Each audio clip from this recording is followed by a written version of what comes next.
There we go. Okay.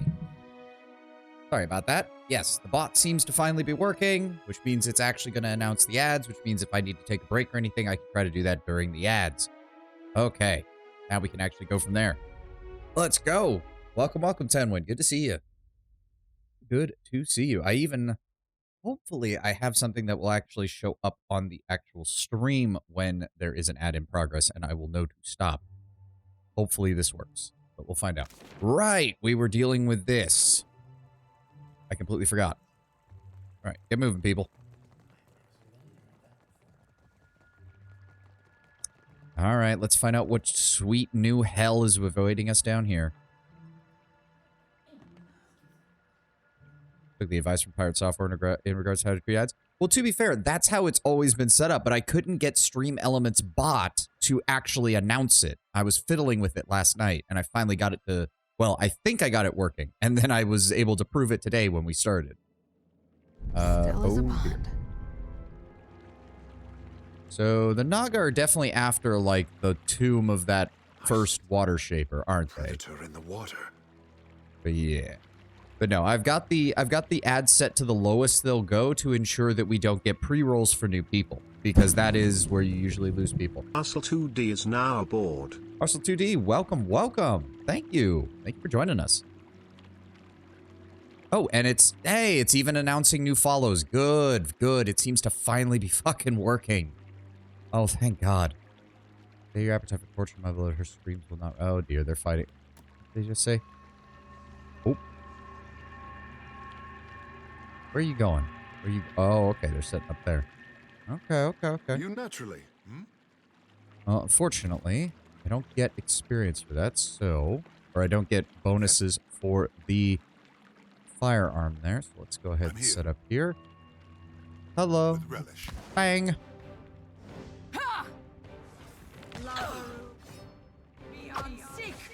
Gotcha. Oh, okay, so they deal damage even when they fucking, when they die. Well, thank you for the more fine equipment, because that shit is gonna refill our coffers very nicely. The water shapers got their fucking asses kicked. Quiet time. I can't see you, you sneaky. Dude was going on about, oh, we're doing so great. Our leader can fucking kill all of them. And then it's like, I come down here and they're all getting their asses kicked. Been seeing more people on Reddit and other places trying to play Pillars of 21 to get prepared for a vow. A common problem I see pop up that they did a young divided mistake and try to rush it. Yeah. Yeah, that first, like, 5 or 6 hours of the game, when you're in Gilded Vale leading up to Radric, if you try to rush it, as we discovered and as I discovered years ago when I first tried to play it, it don't work very well. It don't work very well at all. Go ahead and drop out of stealth for the rest of you. Where the fuck are you, Seraphim? There we go.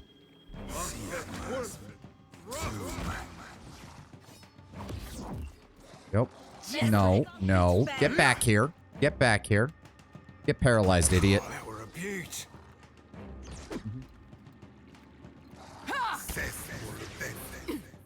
You. Go. Yes, I shall. Go. Thank you for the great sword. Not gonna say no to that. Oh, Jesus. A curse on all snakes. I see you. I see you. I see you. Hold on. Hold the phone. Charge. Shoot. Shoot him.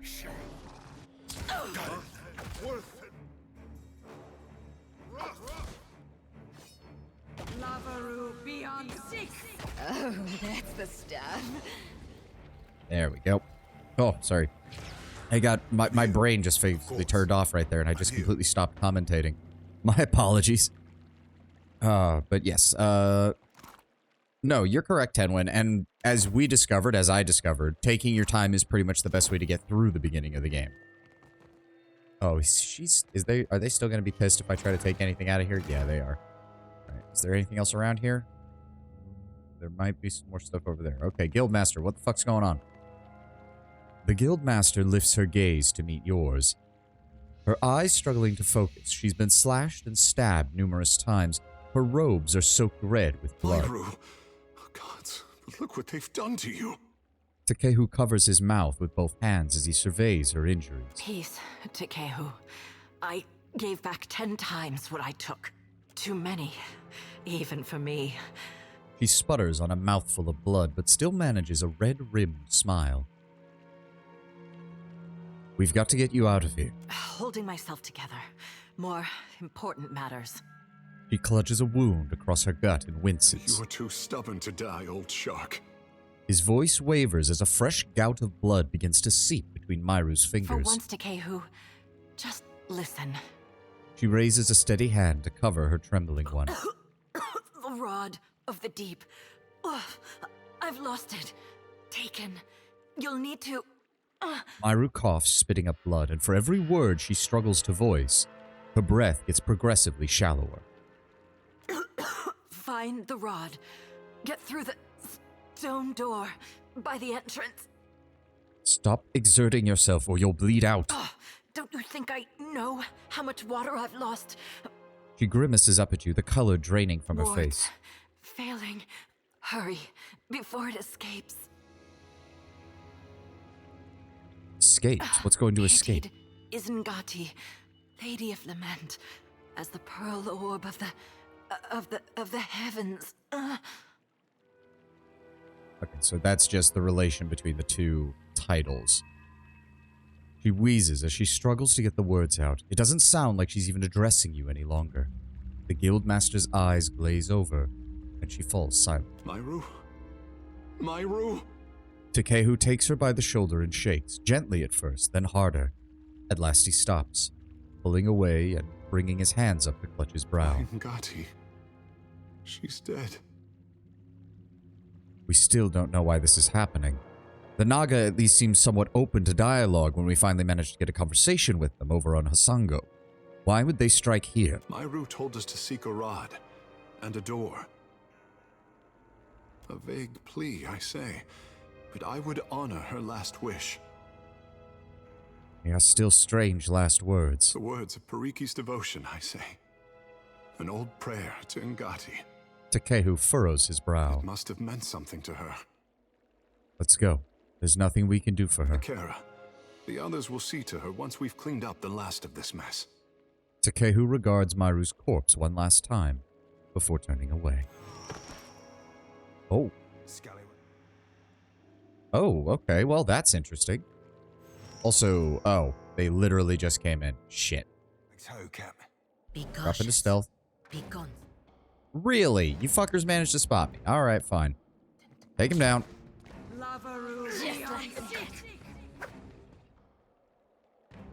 I mean, if they're going to be spread out in groups of ones and twos, this is going to be easy. Take that. What else have we got? Oh, fuck. Water Shaper's Robe. Fine rod. The wheel. How it tugs at me. Akira. And how bright you look. Myru's attention snaps towards a distant speck of light, but she shakes it off to remain in the moment. At least in death, I can complete a thought. She grimaces down at her swiftly diminishing body. My rod and the words of Pariki's devotion will open the way to the inner sanctum, past the sealed door. Myru closes her eyes and concentrates. Pitied Isengati, Lady of Lament. As the pearl orb of the heavens crosses her view, her eyes well with tears, as constant as rain.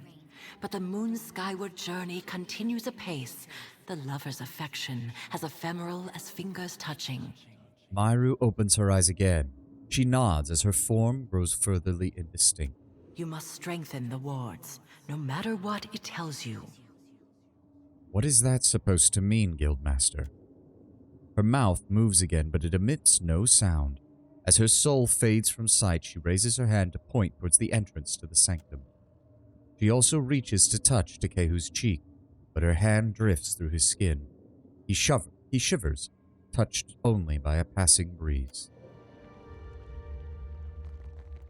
I don't Speak your suppose mind. we could... Questions, Captain? Nope, we're not gonna talk. Well, I guess we're taking that. Indeed. Now we need to clear out the remaining Naga, make sure there's no more of them down here. Doesn't look like it. I'm assuming they came in through this. Yep, they probably came in through down here. Careful. Sup, guys? I see them. Oh, fuck, it's a mystic. Hold on. Takehu. Where is that shit? There it is. I need you to cast that spell before they all get in here. Come on. There we go. Alright, Maya, you go after them. Freeze. Freeze him. There we go. Go. Now we paralyze the spellcaster. Good on health? We're good on health. Good. They got this. There we go. Stun him and deal damage. Very nice. Very nice. Tear him apart. Let's go ahead and do some disintegration on you.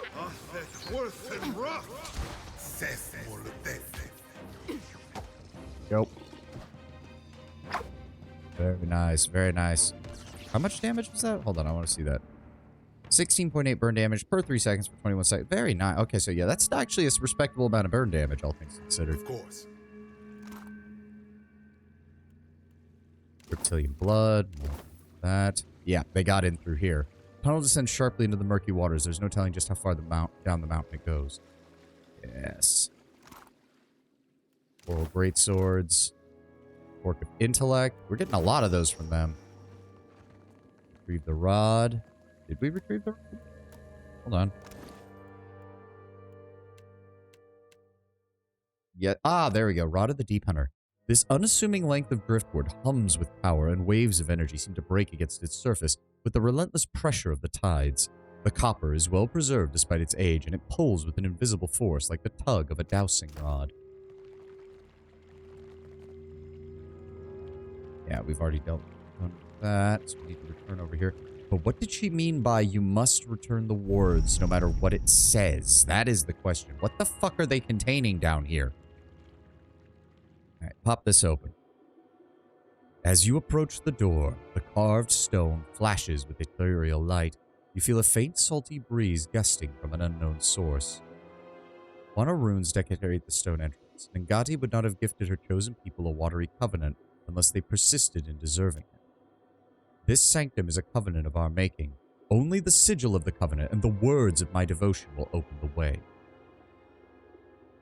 Touch the door. The door reacts as once. A stone panel shifts aside to reveal a circular dial engraved with symbols. This would appear to be a locking mechanism requiring a very precise combination. Study the symbols around the dial. Brushing aside a layer of dust reveals a circular dial of pictographs. Though you could not guess their relevance or relation to each other, you recognize the symbols themselves. The first is a full moon, its light beaming down on Aora. The next is the Hawana symbol for Andra, classically depicted with the head of an anglerfish in her aspect as Ngati. The next, a pair of hands reaching out for each other, their fingertips just barely making contact. And last is the rain, falling powerfully and inexorably. Shit.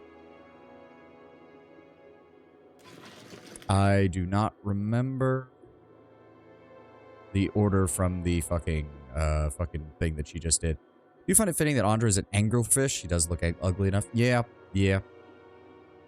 It also makes me wonder about her connection to the Lagufe.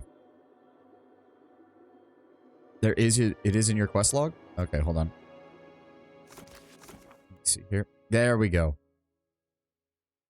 Pitied is Ngati, Lady of Lament.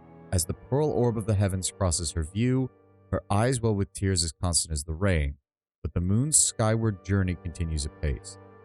The lover's affection is ephemeral as fingers touch. So I would think it goes the Ngati symbol, the Andra symbol, then the rain symbol, then the finger symbol.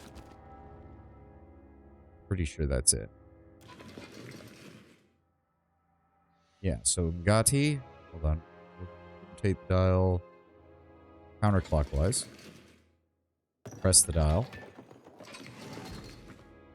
Then rotate it clockwise. Press the dial. Then rotate it clockwise again. Press the dial. Rotate it clockwise again. Press the dial. Huh. Wait. Hold on. No. Give me the investigation symbol. Symbols can be used multiple times. Oh. Huh. Pull up the symbols again. The first is the full moon. Its light beaming down on Eothas. Next is the Hoana symbol of Andra. Yep. Then a pair of hands. Then rain. You missed one step. So does that mean the Andra symbol isn't used at all?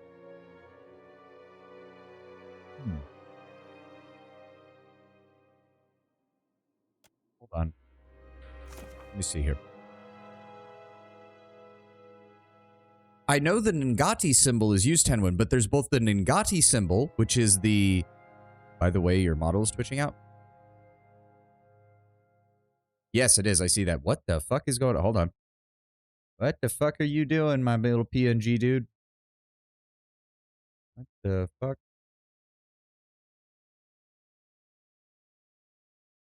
What the hell? Okay, hold on. Hold on.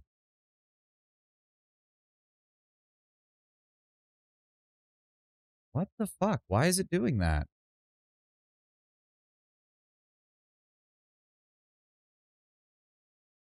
Okay. Okay. Testing. Testing. 1, 2, 3. All right. It seems to be fine now. Okay. Weird. I have no fucking clue why it decided to do that. All right.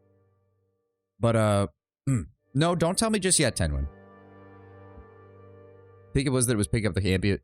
I figured that's what's causing it too, but the weird thing is that even when I was silent and all of my mic settings were saying it wasn't picking anything up, that program was saying it was picking stuff up, which is weird.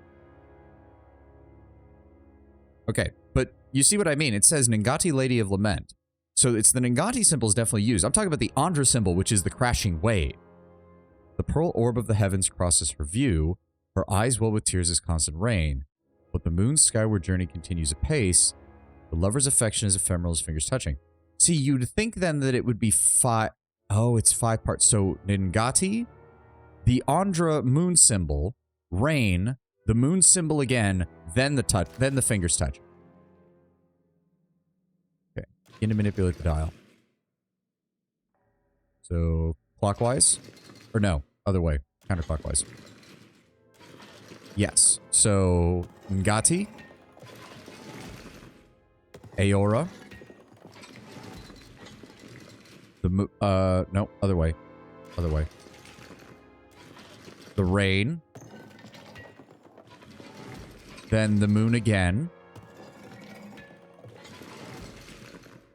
And then the hands. There we go. Got it.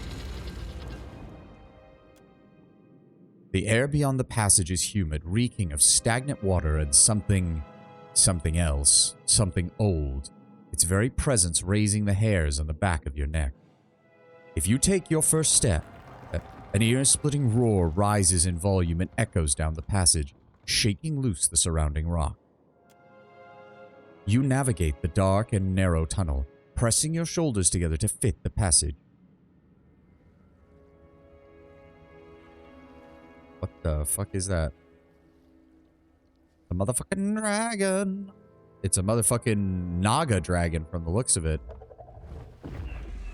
Why do the water shapers have a dragon down here? Eothas. Oh dear. As the massive upheaval of water settles, the air thickens with an oppressive humidity. It takes a moment for your eyes to adjust before you can make sense of the shape that is breached from the depths. Ishi, down. This is no time to pick a fight. Of course I know you can take him. Belfetto. I am thrilled as always to walk into a dragon's lair with you, Watcher. Your path is littered with the creatures. I mean, you've only done it 3 times? So this will make number 4? I mean, that's not too bad, Pallegina. Galloway's feckin' spear. That there be a right bonny beast and a half. Have you come to deliver me from this prison of my own making? Technically 4, counting the bog dragons. Yes, but we didn't fight them, so I don't really count them. The dragon flares its nostrils and glares at you. Let's get my bearings first. Who in the hells are you? I am Eothas, guardian of the Isles. Eothas. Okay. He asked about walking into a dragon's lair, not specifically fighting them. Oh, I guess that's fair. He slaps his tail against the water-covered floor. What is this? One of Andra's whelps? His snout wrinkles at the sight of Tekehu. Hello. Tekehu swallows. No, Tekehu, I know you are chronically horny. Do not hit on the dragon. Don't even think about it. Hot steam jets from the dragon's nostrils. I am Savani, Watcher of Bereth and Captain of the Dreadfire. I would see this vessel of yours someday, but we will return to that. There are plenty of VTubers that would. Yeah, there's plenty of female VTubers who like their monster men. I don't mind dragon girls, don't get me wrong, but they need to at least have a somewhat humanoid appearance. Eora doesn't dragons seem to be able to transform into human shapes? Yeah. I don't think that would stop some people, given the fact that dragons are fully sentient and sapient and capable of providing consent. They do pass the Harkness test, after all. You can only be here for one reason. You serve the Huana. His eyes narrow into slits. This prison is built on a foundation of their lies. I have more cause to trust them than I do you, friend. So perhaps speak to me, so that we might understand one another. Then you are complicit in the pillaging of the Deadfire, and we are enemies. You stand in the sanctum of the Water Shapers, those who make parlor tricks of Ngati's art, an art in decline. The Huana Covenant has failed. With each grain of sand surrendered to outsiders, Ngati draws her favor away from her chosen people. Interesting. Interesting that Ngati has not brought this up at all, despite me having a full conversation with her not too long ago. She seems far more concerned with Eothas than she's concerned about anything going on in the Dreadfire from a political standpoint.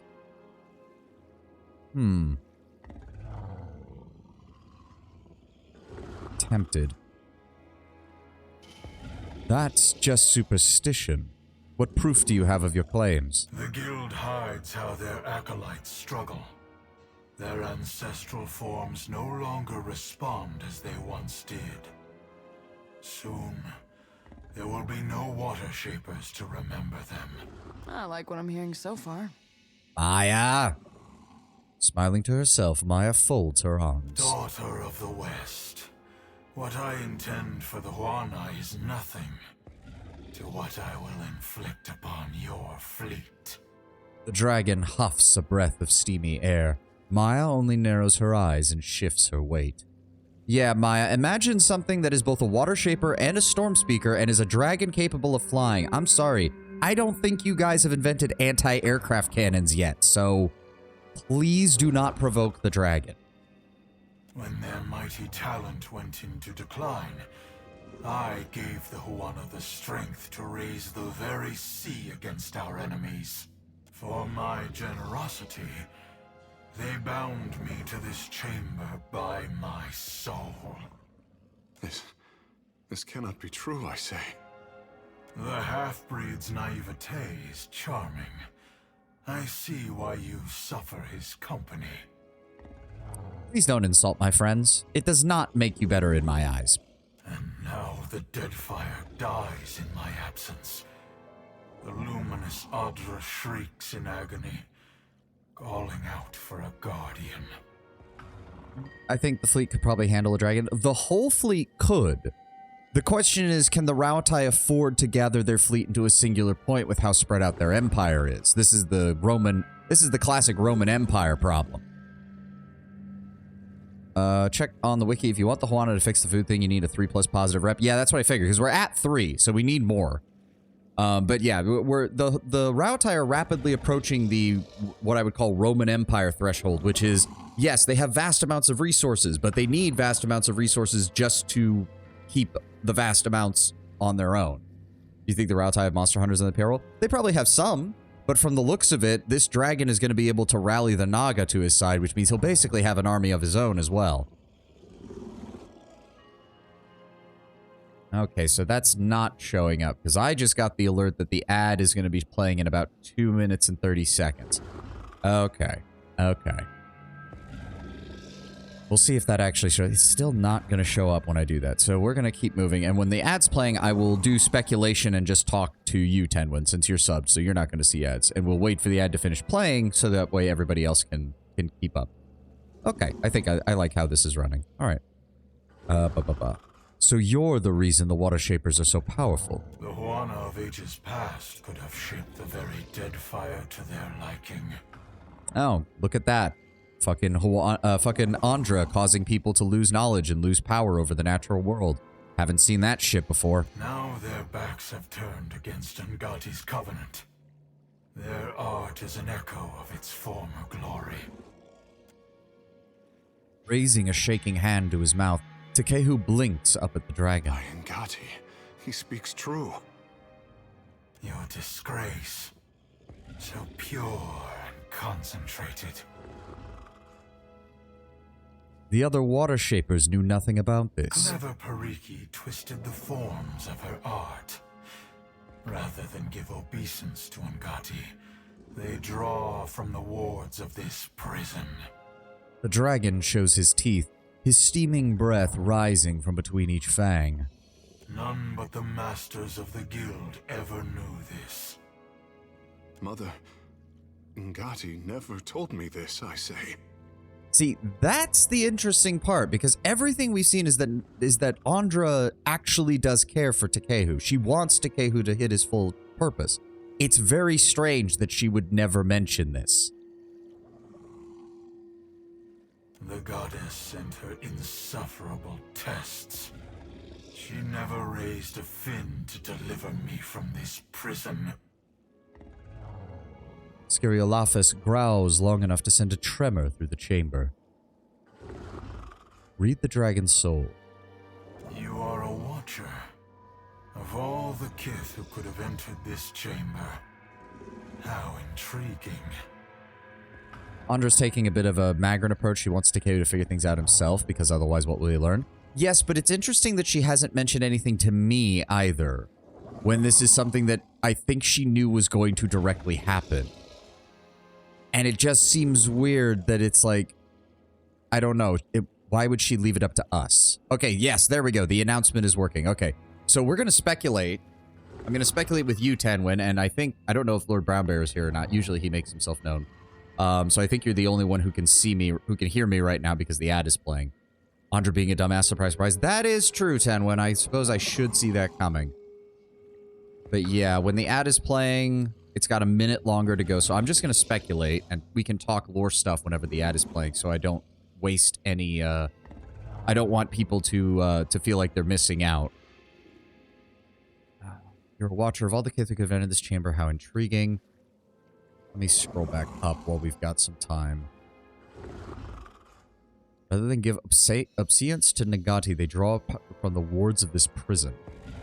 The dragon shows his teeth. None but the masters of the guild knew this. Clever Pariki, explorer and founder of the Water Shapers Guild. Many of the modern teachings of water shaping stem from her research into ancient Moana society, which led to her posthumous renown and the subsequent naming of her home district in Negataka as Pariki's Overlook.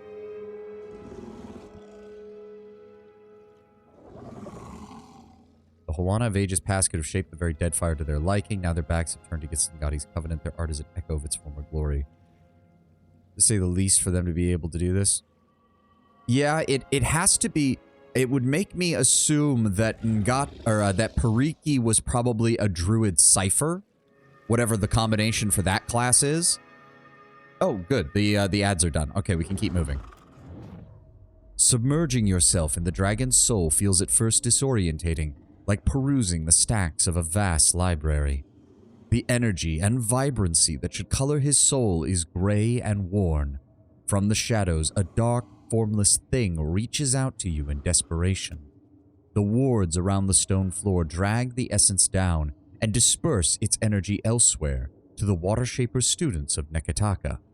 Druid plus Cypher equals Oracle. That would definitely kind of fit the vibe then, that Pariki was an Oracle, and that she used a combination of druidic magic connection through her water shaping, combined with her Cypher abilities to tie his essence to this place and into these seals. As it touches you, the weight of the prison is like an anchor. You withdraw from the sensation, feeling shaky and depleted. It's true. Believe what you will. My duty to the archipelago is all that matters. So is mine. And it involves aiming a cannon between your eyes. I mean, that is what the Rautaians will do if he gets free, let's be very honest. Would you give me Tangaloa's kiss? I might welcome it. It is interesting hearing a dragon talk religiously, though, because we did not get that from the others. Freedom comes like the tide, and the dead fire heeds my call. I sense a rod among your belongings. Eothas narrows his eyes and watches you carefully. My gift to Pariki. My covenant with the Huana. Another broken promise. Not that interested. It made the enchantments of this prison and can destroy them. It can set me free. The dragon lashes its tail in an eager, repetitive circle. We have a responsibility, I say. Trailing off, Takehu pulls absently on one of his hairs. But if he speaks truth, the Huana are better served if he remains. Your opinion is irrelevant, half-breed.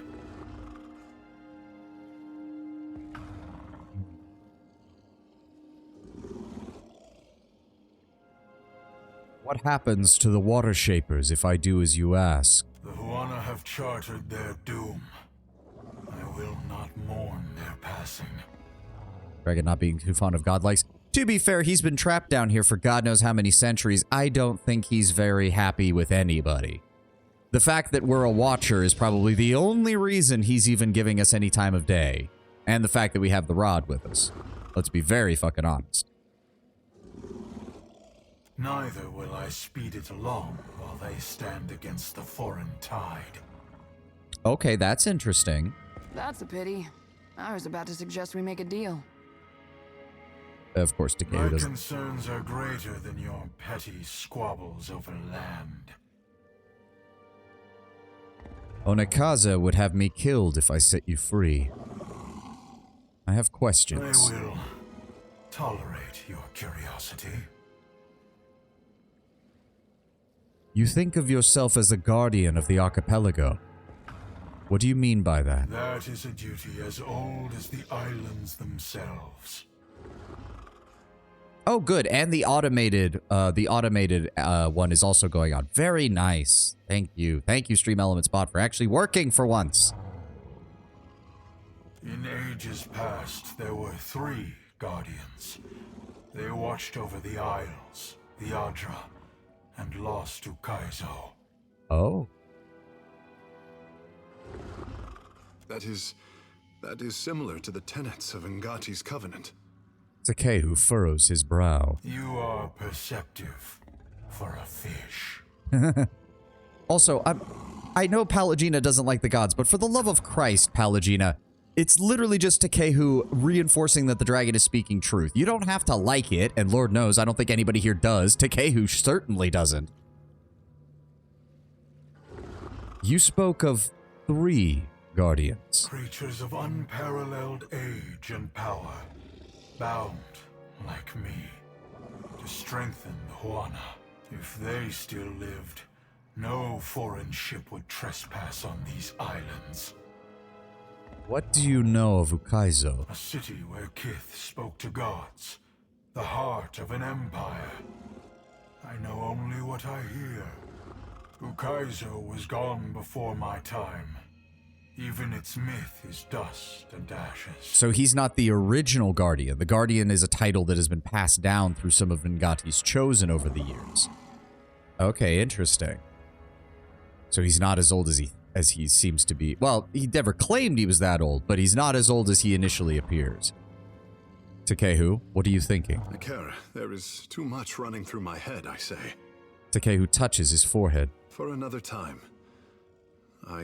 He reaches up and touches his cheek with a shaking The hand. fish is not ready to know what he only now suspects. Something like a chuckle echoes in your mind. Ukaizo is lost beyond all memory.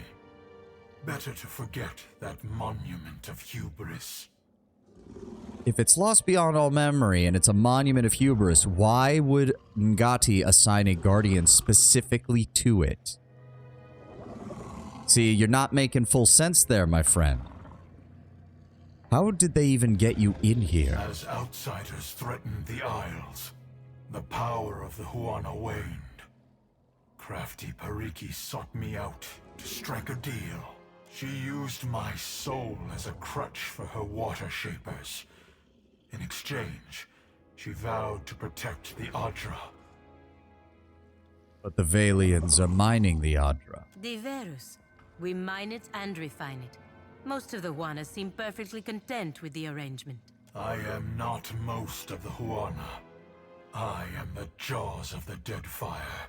Yeah, about to say Palagina, like, I don't think he cares for our political squabbles one fucking bit. Look upon me. Are you surprised that the Huana do not keep their promises? To be fair, no one knew that it was a promise. It's almost like covering information up doesn't do anybody any good. I came as an honored guest. The water shapers grew strong, and new conflicts replaced the old. When I resolved to go, my captors left me here, cheated and howling in the dark. And you are bound here by your soul. Pariki and her crew forged wards that anchor my soul to this chamber. Okay, so either she had to have cipher abilities or someone on her original team of water shapers had to be ciphers. That seems to be the most common. I wonder if it's just that Takehu is a druid with water shaping abilities. I wonder if any other group could learn water shaping and then complement that to an existing class in the game rules. Like, could there be a cipher water shaper? Like, he's not even a druid, it's just a cipher with water shaping styled abilities? That would be interesting. I am not chained here, but I am compelled to remain. Good, we have metaphysics and history. What if it was possible to excise the imprisoned portion of your soul from the rest? No, my soul is not for the taking. Not by you, or any of the outsider spirit thieves. I mean, ciphers are not spirit thieves. It's kind of weird to hear a dragon of all people basically repeating anti-cipher like slurs, but okay. It can be done without harming you, please. Let me inspect the wards. He lets out a distasteful hiss. Very well. I give you one chance. Time has weakened the wards enough that I can leave this cell without you. There will be a debt of pain that I have no wish to incur. Betray me and I will summon as many waves of Naga as it takes to shatter this prison. The dragon unclenches his jaw and watches you in silence. No, I see what I'm saying. I see what the character's saying. We can essentially do to him what we did to the Alpine dragon. We can excise a portion of the soul. The energy will still hopefully remain, but it will allow physically he won't have to be here, but the Huana should still have access to at least most of the water shaping ability. A raised wardstone stands out from the watery floor of the dragon's prison, the runes engraved along its surface glowing with pale light. Enchantments course through the stonework to keep the dragon tethered to this spot and siphon energy from his soul. The spells of imprisonment are far more recent. The siphoning enchantment merely sips at the dragon's essence and disperses it elsewhere. You think it could be used to store the essence, enough to last decades or longer if used responsibly. You can tell nothing else about the enchantment, unfortunately. The ward flashes, causing the rod of the Deep Hunter to tremble in your pack, the two sharing an arcane affinity for one another. Yes. Try to siphon enough of the dragon's essence to empower the guild, then break the imprisoning ward. Plus, that will leave him fairly weakened. So even if he wants to disrupt the political situation of the Deadfire, we will have time to fix it and patch it up before he regains his full strength. It will also give the Water Shapers time to figure out what the fuck they need to do to actually get their shit working. If I had a nickel for every time I could exercise a part of the dragon's soul to get what I want from him, I'd have 2 nickels, which isn't a lot, but it's strange that it's happened twice. Here's hoping this one doesn't end the way the other one did, where I ended up having to kill the guy. Eothas winces, but makes no other protest. He begins to shift his weight from one leg to the other as the runes of confinement slowly begin to crumble. The ward stone itself flashes brighter than ever, resplendent with the dragon's powerful essence. I feel irregular. Lighter. But there is an absence as well. He eyes the ceiling thoughtfully. The burden of this prison is lifted. I will return to the beloved Atra. Eothas flexes his claws and lets out an exultant bellow. Will you consider showing mercy against those who wronged you? Mercy? Only for those who showed mercy to me. The rest... He splits his jaw into a lethal grin. Should your hopes darken on the high seas, you will feel a welcome chill as my shadow passes over your deck. Depend on it. Roaring with triumph, Eothas aims his body at the rocky ceiling and takes off. Eothas beats his wings, lifting his massive draconic form above the ground of his watery prison. He stretches open his jaws and roars, the ensuing blast blowing out the top of his ancient prison, exposing it to the sky above. For the first time in untold years, unnatural light floods the interior of the chamber. I have to admit, I'm a bit disappointed, because this metaphysics chest is nefarious. It requires a 9 to do, and it's watcher only. If you leave the room to try and respec or find items in direction enhanced, he breaks out. I'm a bit disappointed you just happen to choose the passive skill that allows you to do the easy choice instead of the hard choice. Hey, man, I've been leveling metaphysics from the beginning of the game, because I'm like, hey, my character was a pure cipher in the first run. Of course he's going to understand metaphysics better now. He's got a good grasp of animancy. He's been working alongside animancers. He's been willing to talk to animancers. He's been willing to do all that stuff with that shit. Combine that with being a watcher, and why wouldn't I have that? I consider this a reward for me thinking ahead and actually playing to my character. Still disappointing because I think the choice is really interesting. It is an interesting choice, but I'm sure there's going to be opportunities where I don't get as easy of a choice in the future. He snaps his wings a second time, flying through the exit with wild abandon, tilting at reckless, unpracticed angles as he builds incredible speed. As he emerges, the shrieks of horror and dismay from the city grow in volume. Just a few moments later, he passes out of view. You hear an explosion of splintered wood, upheaved water, and incredible devastation on the southwestern corner of the island. Yeah, Onikaza's not going to be happy about this, but the alternative was quite frankly worse. Captain, a word. What is on your mind, Takehu? When I joined the guild, I was a fish in a dream. Takehu looks at the ground between his feet. Water Shapers were the keepers of our oldest covenant, protectors of history. Heroes, I say. Now I see the guild only for what it has become. Ikera, a perversion of the oldest Juana art. The guild might need a new way forward if it hopes to endure and continue to serve the people of the Deadfire. If the guild cannot depend on its own teachings, then difficult times lie ahead of us all. I do not want to tarry in this house of regret a moment longer. My thoughts will be clearer in time. You are kind to listen, I say. Let's be off. Oh boy, they're not going to be happy when we get up here. They are not going to be happy at all. Onikaza will want your report, I say. That's an understatement. Hariki should have known we could not keep a dragon forever. No shit.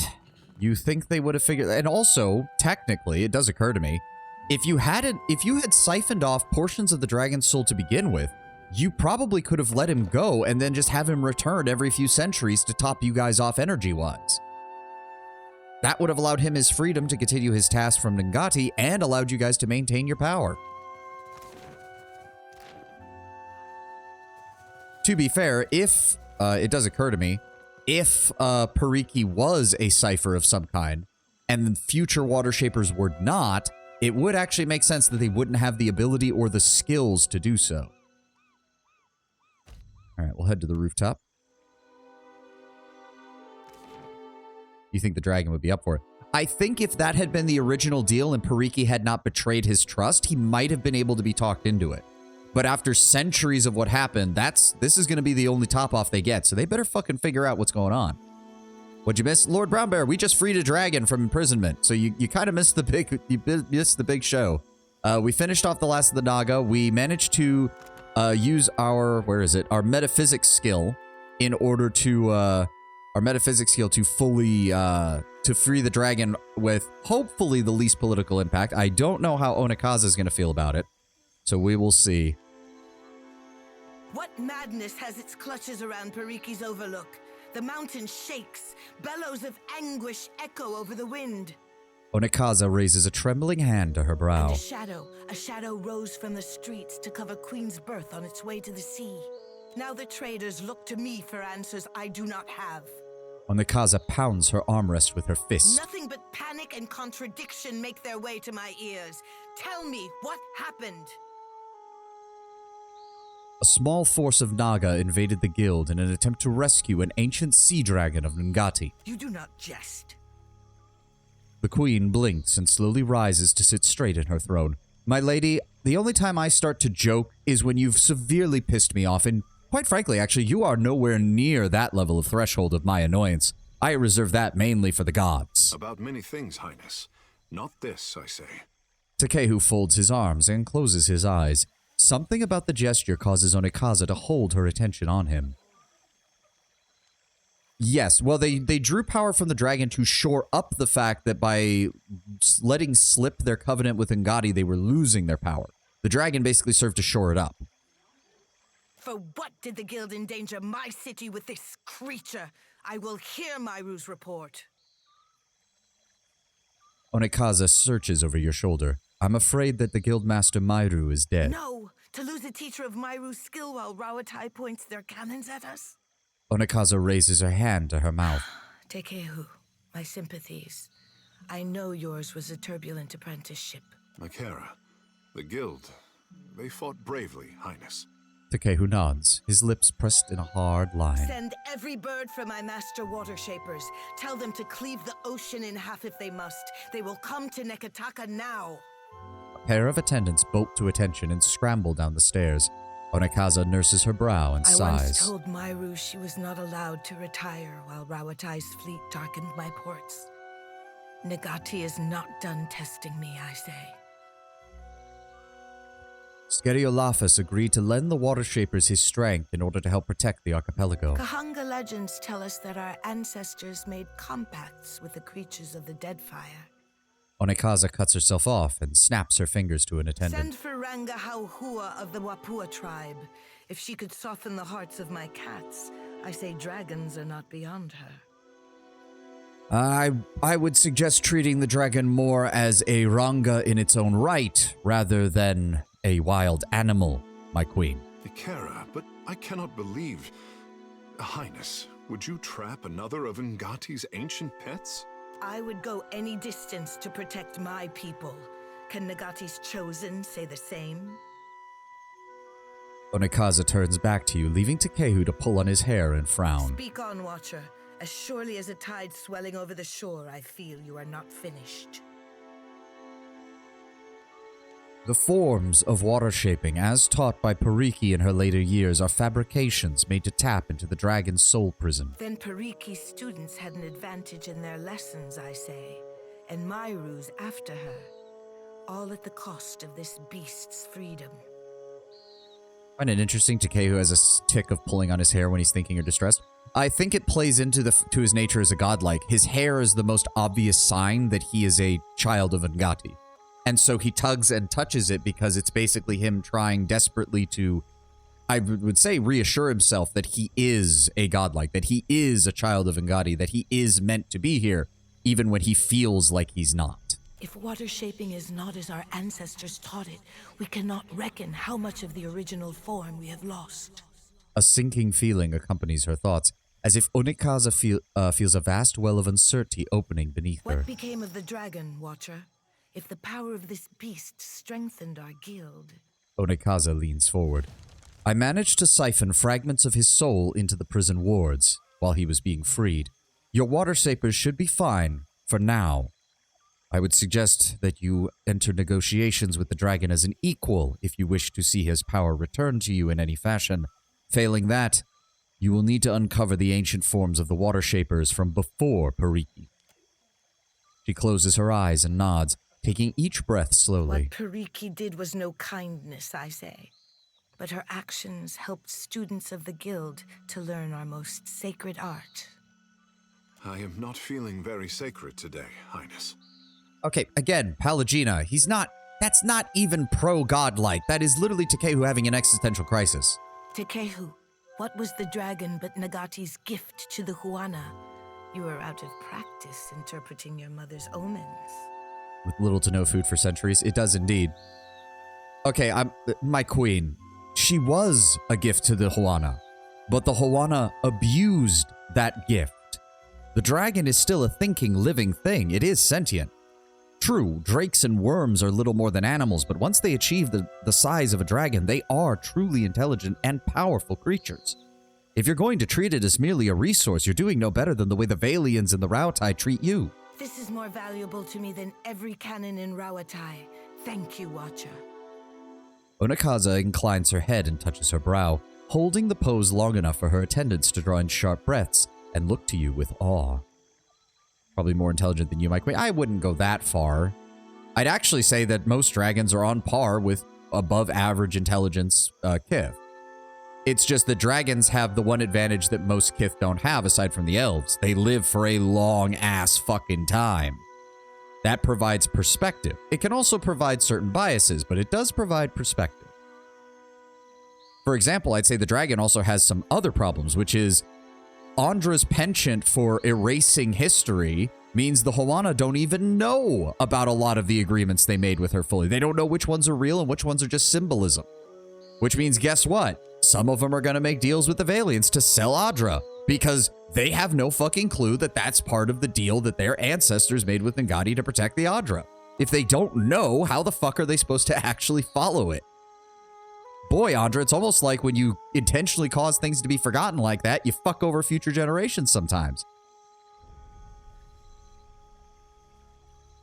Where do we go from here, Your Highness? My water-shaping masters will arrive soon, and I say the guild will be stronger for their guidance.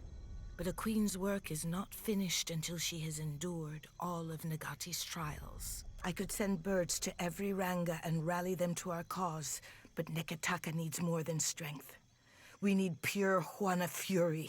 We need the Wahaki. My brother calls the Wahaki the last true Huana. He's severe on the Kahanga, but I do not call him wrong.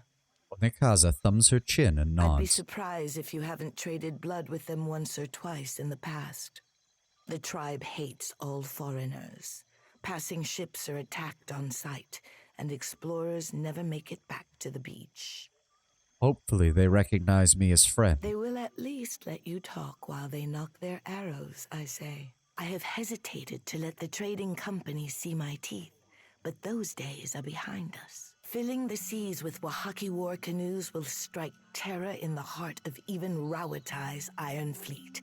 Onikaza smirks at the Are idea. we still pitting cannons against canoes, Highness? Maya glances up from furiously scribbling notes, her brow raised. Cannons exhaust themselves after every battle cry. My warriors do not. Yeah.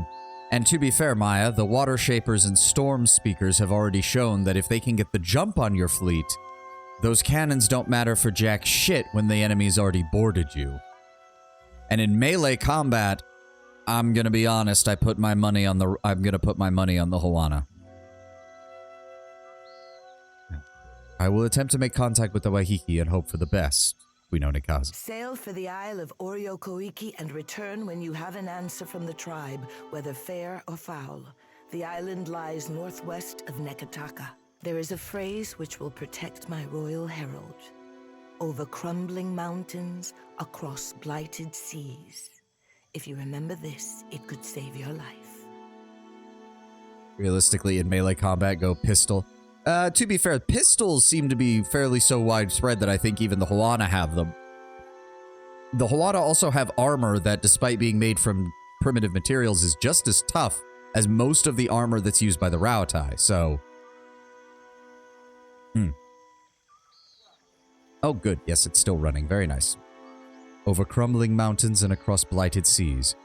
I'll remember that. Write it down if you must, but recall it when the time comes. The Wahaki are not a trusting people. Onekaza nods and dismisses you with a wave.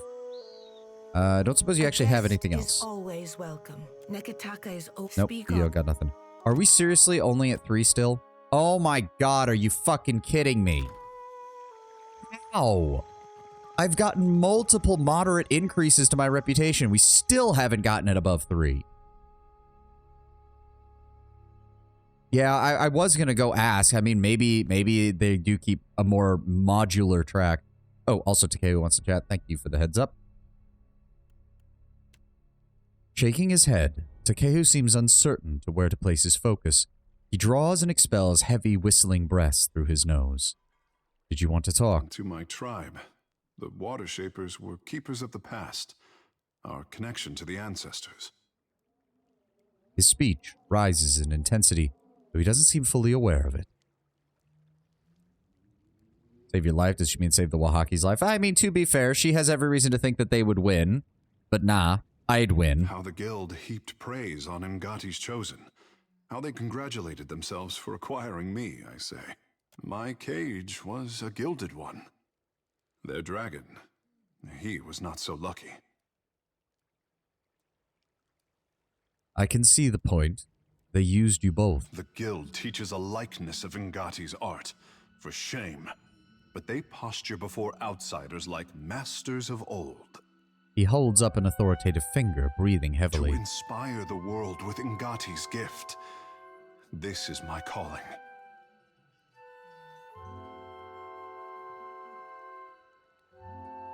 Nekataka will need your strength. The Dead Fire will need your strength. You must set an example so that the guild remembers that. None of this changes how I feel when I practice the forms. Like swimming over an ocean trench, I say. He crosses his arms over his chest and sighs. But Pariki twisted my art into a perversion. An echo of what it should be. Seems like both Takeo and Mai are learning their own people, are doing away with the scruples if it pleases them. Yep. The guild must change for the Huana to grow. I say that as Ngati's message delivered through her son's mouth. If you are not careful, the trading companies will recognize this weakness eventually. Akira, and by then it will be too late. The ancestors gave her unwavering devotion, and she gave them a gift. Oh, ads in progress. Okay, so what else can we speculate on? Just so you know, Lord Bramber, I have it set up now so that I actually see when the ads play through my ad manager. So, and you'll see the announcement as well. So I try to save my speculation and stuff. I don't try to continue any of the conversations or gameplay when we are in the middle of, and let's just snort these gamer subs. I already had my gamer subs. I've just got regular water right now, but yes. But no, it's very interesting because Takeo is right. We've bought them time. If he can reform the Water Shapers Guild in such a way that actually returns it to essentially being an arm of the Church of Ngati, since that does seem to be what they're doing. Remind me of this covenant they failed to keep. We don't know the full specifics of it, but it has something to do with protecting the islands from outsiders, the living Adra of the islands, and, shit, what was the last one? And Ukaizo. But when we mentioned Ukaizo to the dragon even implied that that was already long gone, even by the time he became a guardian of the living Adra. So it's very interesting the way it's been set up. It implies, one, that the guardianship is something that's passed from dragon or monster to monster rather than an eternal creature that has existed since the beginning of time.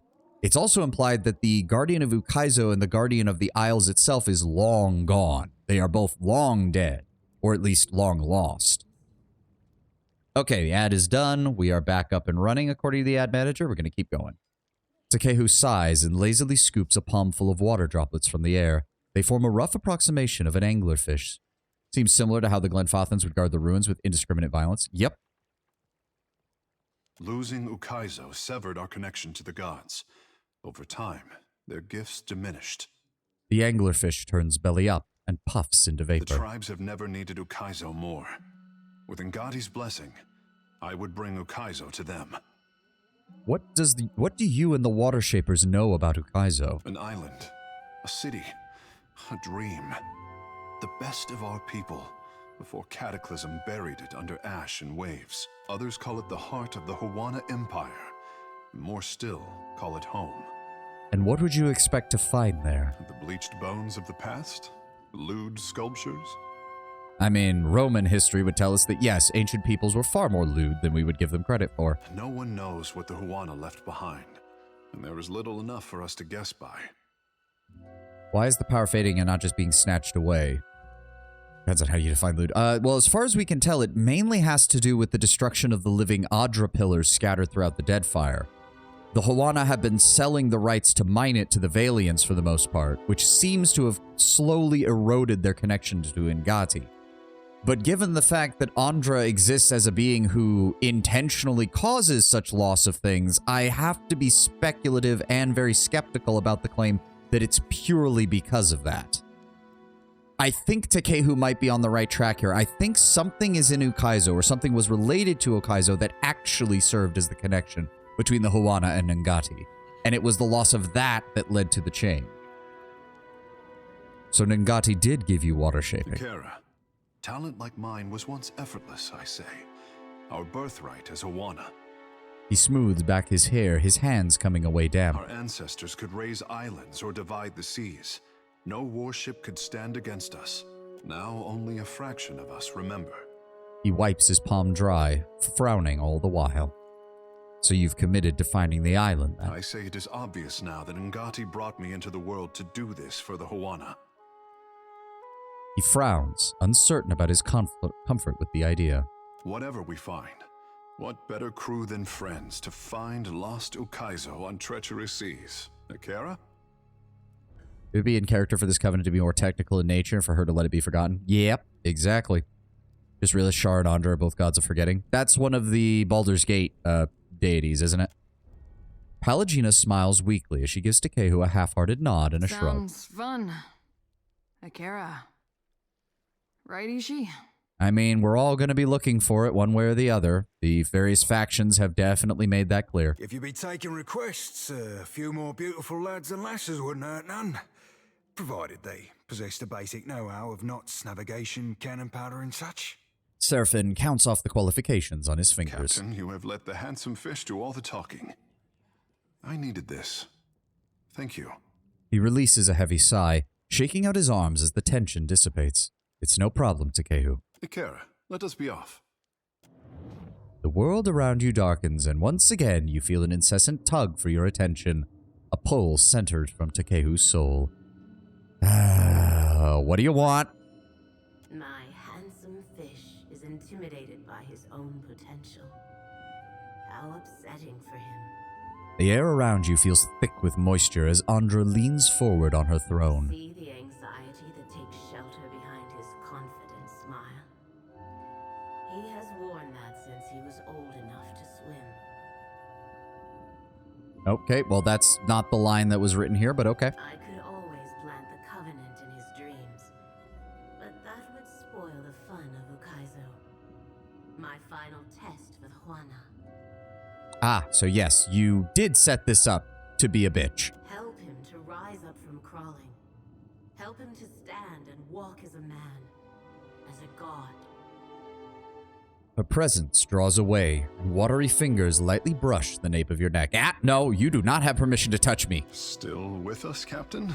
I had no desire to bore you with my inane chatter. Takehu smirks, eyeing you with concern. No, trust me, Takehu. You're fine. Do that, but only because Takehu is my friend, not because you told me. Because Takehu is my friend, and because, quite frankly, I still think the Huana should have a say in what happens to them, and they're going to need the Water Shapers in order to buy time for their nation to build itself up properly. So, Please. my sister finally wishes to negotiate with the Wahaki. The prince crosses his arms and purses his lips, looking quietly This impressed. is serious work. I trust you to behave yourself on Oreo Kowiki. He raises his brow to Takehu. Akira, just this once, my prince. Takehu raises his hand to suppress a chuckle. Months ago, I told Onikaza to make appeals to the Wahakiranga. She must feel the walls of the Deadfire closing in, I say. Do you have any advice, Prince Saruihi? Be respectful and ignore the mutterings in the street. I say the Wahaki are keepers of tradition, not hardened killers. But if earning the trust of the Wahaki was easy, I would have done it ages ago. If there's curiosity to be satisfied... Oh, he can talk about Matario Do not Kozi. leave me in suspense, I say. Have you asked? Oh, we already did this. Never mind. Do not leave me in if you have questions. Yeah. Again, Food shortage. bring this Akira. The tribes beyond our city look to her as well, and the problems are as numerous as fish. If you have more... Nope, we need yet more relations with Nekataka. You would think... Hold on. You would think getting more points with the Hawana in general and with Tikawara Village would help feed into Nekataka's stuff, but apparently not. Apparently fucking not. Alright, do we have anything else to do in this city? Ashen Maw, Harbinger's Watch, Matario Kozi, Oreo Koiki, 6 crates, which we still haven't sailed to the slaver port in Proxper. Oh, right, we need to report into Ferrante. Right. Yep, talk to Ferrante.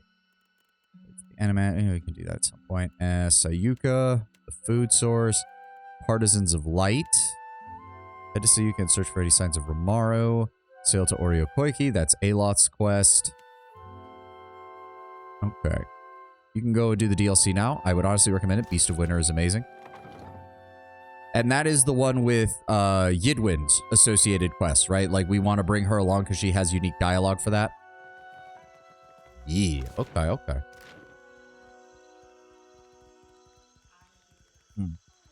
Right, let's keep moving then.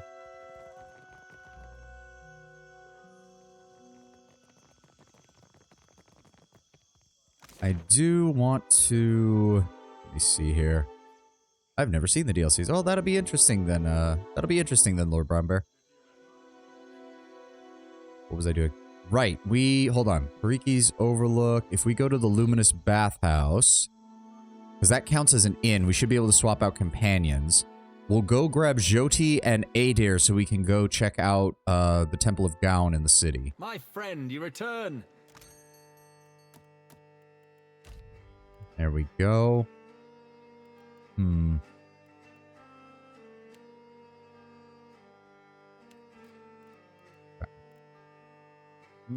going to drop Palagina because I know she's not going to be a fan of this. I'm going to drop Seraphin because he usually doesn't like the religious shit either. We'll bring Maya and Takehu, though. Hey there. Oh. 1 Constitution, 25%. Ah, we're fine. Of course. Okay, make sure that everybody is set up properly. They are not. So of course they're not. There we go. Yes? Jyoti and Adair. See, this game is so open, I had trouble deciding where to go. I mean, that's kind of our case. We just keep finding new things to do, and it's like we got to put something off every single time. But let me... Oh, nope. Fastest way out is over here. Right now, aren't we? Oh, she's getting worse. Oh, boy, she's getting worse. Okay, Sacred Stair, Temple of Gaon. There we go. New things and killing slavers. I hope we get to Crookspur this episode. I'd love to. Gotta teach him a few lessons. Who are we looking for? Agna. Right. I don't suppose any of you have any additional information. Nope. Acolyte of Eothas. Blessing of Eothas upon you. May Eothas's light shine upon you. Good luck out there. Agna. How about we have a talk? So are you going to start somewhere tactical or we'll be outside? We will scout Crookspur. It's good to have information. But if we determine that the quest they want us to do is just getting more slaves, let's just say that island is going to have a significantly lower population by the time I'm done with it. The woman's unceasing smile and direct violating gaze gives the strong impression of someone selling something. Light of Eothas be upon you. A man named Byrne said you could tell us about the partisans of the lighted Your path. friend guided you truly. Gadarian Bosch has honored me with the duty of helping his message reach all of the faithful. We answer the shining God's call. He shows us the way and we march in his wake. Already the Vanguard prepares to make its journey, with more soon to follow. I just realized the person standing next to her is wearing full plate armor. Yeah, they're properly equipped too. Who are the Vanguard? Gadarian Bosch leads the Vanguard. They are the most righteous of the partisans. They will be the first to join the ranks of Eothas, the first to charge at his call. Adair leans in close towards Baron you. said something about the Vanguard. You don't think he's that dumb, do you? Agna's eyes shift momentarily to Adair, then back to you. She says nothing, merely re-raising. Oh, party. Burp there. Merely re-raising her smile. Your journey sounds dangerous. The Shining God demands total commitment from his followers. What good is a soldier who is not willing to make the ultimate sacrifice for her cause? When Adair calls you dumb, something is really stupid. Yep. To walk the lighted path, one must be willing to never turn back. How do you intend to join up with Eothas? Chase him in a boat? Yes, in fact. We will follow him along the lighted path. When the time is right, he will welcome our souls into his legion. Gadarian Bosch has seen it. Sarah's probably heard a lot back in the day. Yep.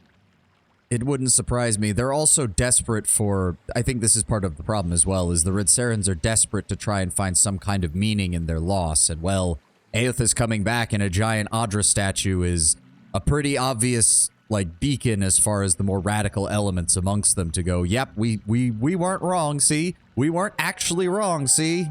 Just your souls, then? Not your bodies? Do you happen to know who's in the Vanguard? We have an old friend. We wanted to see if it was amongst The them. Vanguard know their own, and Gadarian Bosch knows them. Beyond that, we keep such information private. Adair turns his head away to hide a look of exasperation, but then it shifts, his eyes suddenly hopeful, and he looks back at If Agna. they know their own, what do you think they'd say to a couple new members? Can we be in the Vanguard too? I'm afraid you cannot. The Vanguard is reserved for the most faithful among us. You have not even joined the partisans.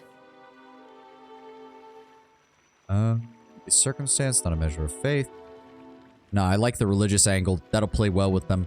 Thank God we have Jody with such a high fucking religion skill. Eothas does not play favorites as other gods such as Wodaka do. He would welcome all who wished to join him, so long as they could prove themselves. I agree. And Gadarian Bosch has admitted to the Vanguard all who asked to join. Unfortunately, even if I were to initiate you right now into our order, it would be too late to join the Vanguard.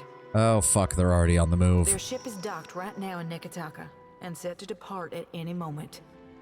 Uh-oh. Adair looks at you with wide eyes. Think he could be on it? If he left right after we did, we gotta go. They won't take you, but there will be more ships to follow. Yeah, well, thank you for the information, but we gotta go. Bye! Stay and learn about the partisans of the lighted path, and I'll see that there is room for you. That's a real nice offer. We'll think about it and get back to you. I'm honestly surprised Palagina didn't pipe up during this conversation. Thank you, but how about blunderbuss to the face? Agna nods, her expression no different than what was when you arrived. Alright, let's go. Let's go. Let's go, people. I'm assuming it would have to be down in the Queen's berth. Palagina isn't your party. Oh, I completely forgot. What all do you write in those reports of yours, Maya? Did you detail the Watcher? What about me? I may have told the company one or two choice details about you. For real? You thought me worth noting in your politic papers? Maybe I'll make my temple proud yet. So you're flattered. Interesting. Guess I'll add that to the next report. Okay, that was kind of cute. Kind of, the implications are still kind of bad, but kind of cute. Not gonna lie. Vanguard ship. The ship is docking Nekahaka. We have to get it to there before it departs. Okay, so it should be down in Queen's Berth then, I would think, because that's the only dock that's private. The Brass Citadel only allows Rautian ships to land. The Gullet has its fucking secret port beneath that, but there's no way in fucking hell the Principe would fucking let the followers of fucking Eothas go through there. There's no way in hell. Also, before we go any further, I do want to grab... Come on, let's restock on the water. There we go. And did we want to buy anything else while we're here? That reduces our fucking speed. I don't want that. The anchor would, but that does cost a lot of money. Lurker Helm and Rudder's 5 combat speed. That's also 5 combat speed. Doesn't actually increase our... The steel anchor does increase travel speed, but it's expensive. Nah, we're just going to buy that for right now. And make sure we include the Tarlos, the Ahole nuts, add the grog, the water, the rum, the hagfish, the lager, hardtack. And that should be it there. Yeah, we need to get a better carvel. We need to get a better hull. We can still get a better helm at some point and a better anchor. But we already have, I think, the fastest sails because plus 20% travel speed. That's the best we can do. Oh, that's cool. No, I want them visible. I want all of these to be visible. All right, so it's got to be down in Queensburg. That's the only place that makes sense. It just takes us fucking forever to get down here. I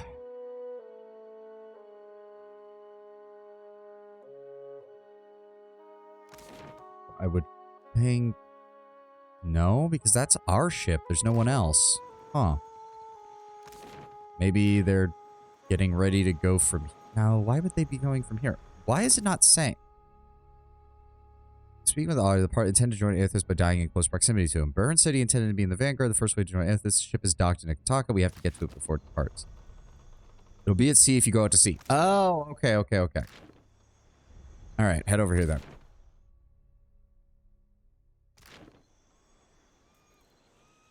We missed it. They're gonna park that thing next to Eothas and slit their own throats. I wish they'd gone ahead with it before they got Bairn involved. If we can't catch it, can you promise me we'll go right now? Yes, we're going right now, Adair. Trust me. There's a reason we got those sails. We're faster than them, I know I it. knew there was something I liked about you. Oh, come on, man. We've been journeying together for a long time. Eothas casually looking at the ship full of dying people. Huh. Yeah, I can't even blame him on that one. It's not like he intentionally told them to come out and find him. Like, they would just show up and be like, well, time to die. And Eothas would be like, wait, what? Thanks for the soul energy, I guess. But I didn't really need it from you. Go ahead and grab another point of history with him. Grab another point of explosives. He's got the debuffs from this level. There wasn't really anything in tier 6 that we wanted.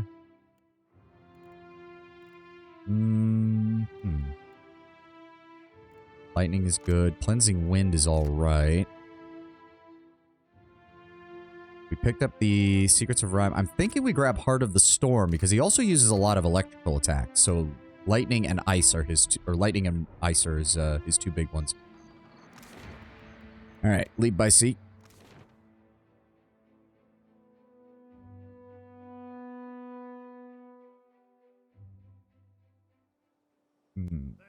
There he is. Oh, that's a 4-star. Do we have the levels for this? It says we're on level. Okay. All right, let's do it.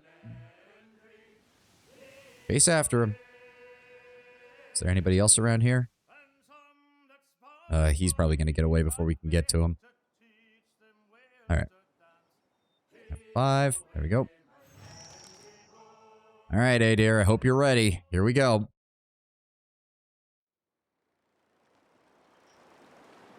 Oh, geez. They're already crazy. Oh, dear. Like, we literally pulled up alongside and they decided to start the fight.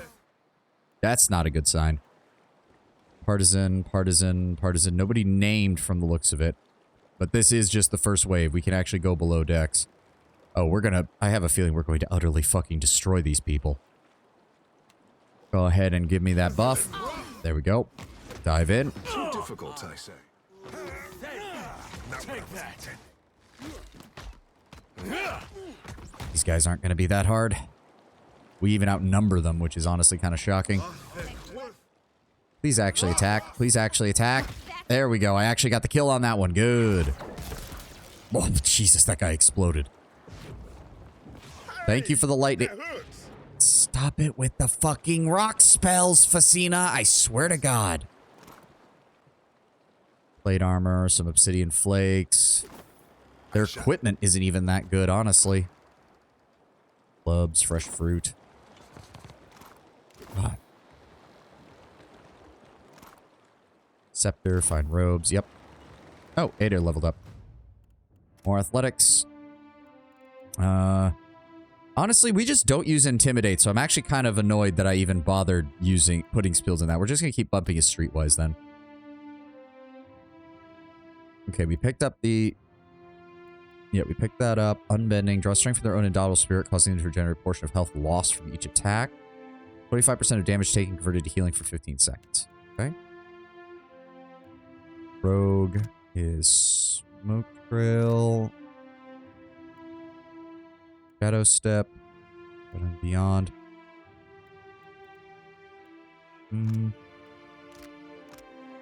Interrupt, distracted. Leaves all those inside except the rogue distracted. The problem is he's always surrounded by our other guys, so that's usually not the best. Finishing blow wouldn't be terrible. You are correct.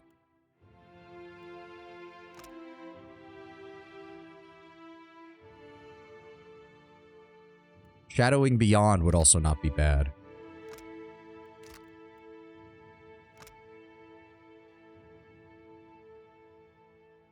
Bonus effects of this attack vary based on weapon. He would deal raw damage over time. Then we could upgrade it there, but no, finishing blow is probably the best choice.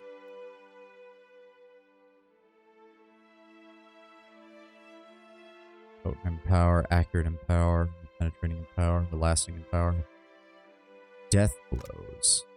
Oh, allows the rogue to take better advantage of enemy's weakness, dealing significantly more damage with the target inflicted by 2 or more conditions that allow a sneak attack.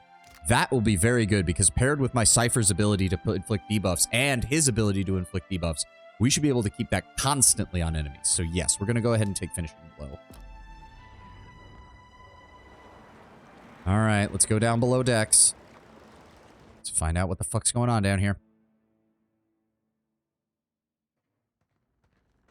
The others have drunk, Baron. Their souls make their way to... Oh, they've already drunk the Kool-Aid. Oh, fuck. This isn't the time for hesitation. It's the time for faith. Come. Let us show him together. The man uncorks a vial hanging from his neck, filled with a viscous fluid of earthy red tone. He raises it and waits. With unsteady hands, Byrne uncorks an identical vial hanging from his own neck. No, kid! Adair steps forward, his palms outstretched. Byrne nearly drops the vial. He catches awkward hold of it between forefingers. His gaze drifts up to Adair, his stares with dull eyes as if trying to place him. Wonder if your attack made them rush, or if they planned to do it this early. It's possible they actually did plan to do it this early, because if they know where Eothas is going, which Guderian seems to have an idea, they might have been intending to set the ship sailing and all the rigging and stuff up, and then just let the water and wind push them towards Eothas with their bodies on board. What is this? You aren't one of my flock. How did you get here? Adair ignores Boss, keeping careful eye contact with Byrne. Lower that.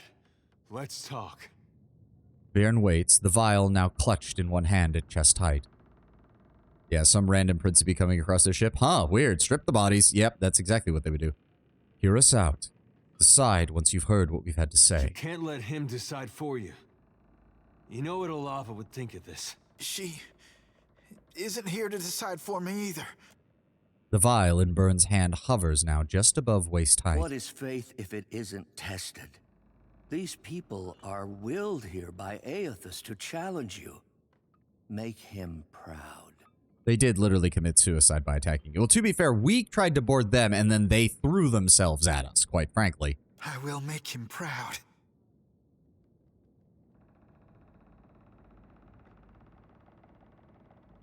I have seen evidence of the true nature of the gods.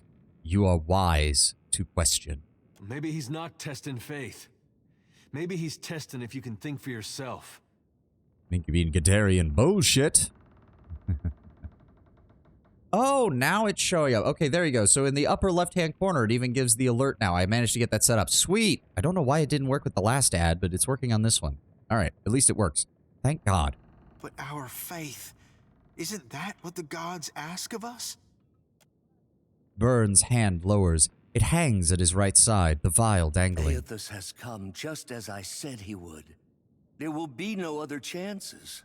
Adair fumes at Boss, his hand drifting towards his weapon. He must be in need to reach out to us. Effigy's eyes, kid. You think your tiny soul's gonna change his fate? Wow, you can... Wow, okay, that's... I'm surprised this isn't counted as an aggressive option, because holy shit, the implications there are actually pretty horrifying, given what we know of the nature of the soul in this universe. Adair is right. On the margin, the impact of a single added soul would be infinitesimal. Right, that's the basic idea. It's okay, Adair. I know how to translate what you're saying into a higher level of language. It's okay. But he has called for us. Sure, and the other guy in Old Valley predicted he would come next week. You were just lucky. Yep. Burns' expression shifts suddenly. He looks like someone who's been slapped across the face. His fingers relax, and the vial clatters to the ground, splattering the deck with what might easily be mistaken for a gruesome bloodstain. Eothas, forgive me. If Eothas is truly the god you believe in, he will forgive you, because that's literally his purview. Adair takes what sounds like his first breath in several minutes. His fingers trace over his mouth and beard in a rhythm of reassurance. As you wish, then.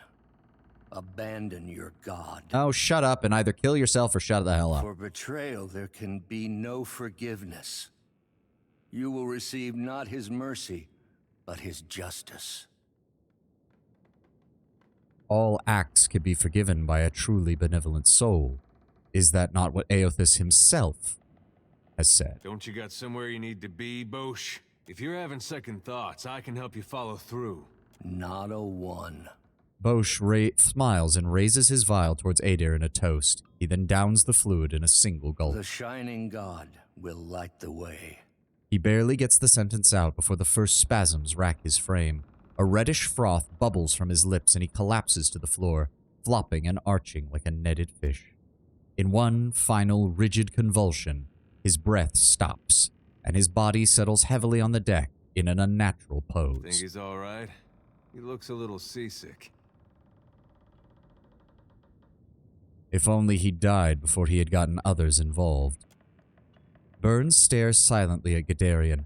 Spittle bubbles on the lips of the corpse are still popping in the air. That would have been me. If I were stronger, it would have been me. Lucky you weren't stronger then. The gods might have rights to our souls, but they got no right to our lives. Seems to me they'll take from you whatever's not nailed down if you let them.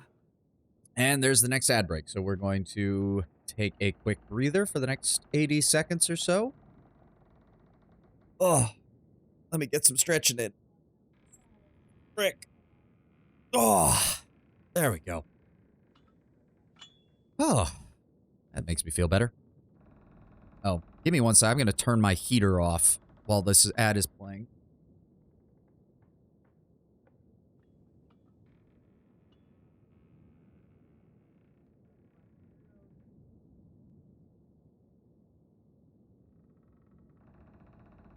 Ugh. I wonder if it's the heater that was causing the issues with my PNG earlier that was causing it to go off, because it was a little loud, but it wasn't picking up on my regular mic audio, so I don't know. Hmm. 30 more seconds, and then we can keep going. Oh. I hope this new system has been working for the people, for everybody, and I hope it's been keeping track of the ads properly. It seems to be. It's set up on the right schedule. All right, there we go. Yeah, it's even got the thing. Add in progress 10, 9, 8, 7, 6, 5, 4, 3, 2, 1. And we can continue. There we go. I could devote my entire life to Eothas, and it would never redeem this. Adair swallows and tries to say something, But in the end, he just nods. Right now, let's just get you home.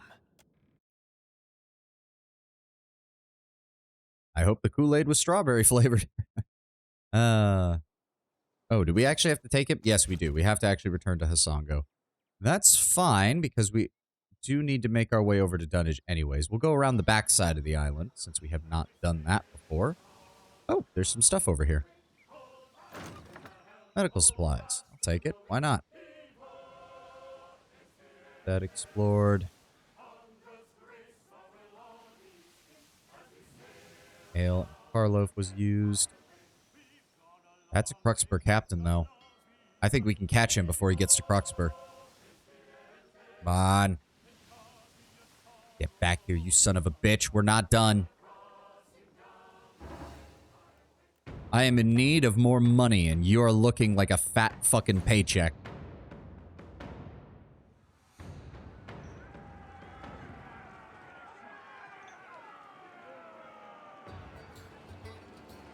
Onward. Also, quite frankly, I just need to get this sword fucking leveled up. I mean, I think we only have 2 or 3. 2. I need 23 more killing blows with this weapon in order to fucking make this work. God, that's annoying. Cast it. Come on. Hit her. Hit her. Before somebody else does. Oh, that wasn't a killing blow. God damn it. Takehu, focus on somebody else. Oh, Constantine's probably going to steal my kill. Yeah, there we go. God damn it. Okay, there we go. We got a killing blow with that one. Nice.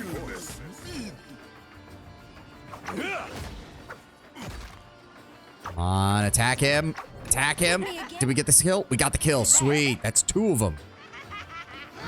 Take that. Very nice. Very nice. Our morale is still good, so we can take all the money for ourselves, and we'll take the rest. Glorious.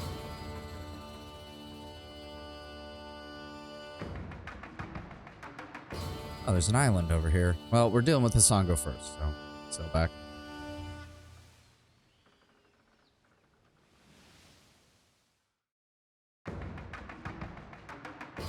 There we go. Clara asked me to train a crop of new sailors. Oh, right. She's commenting on the state of the fort.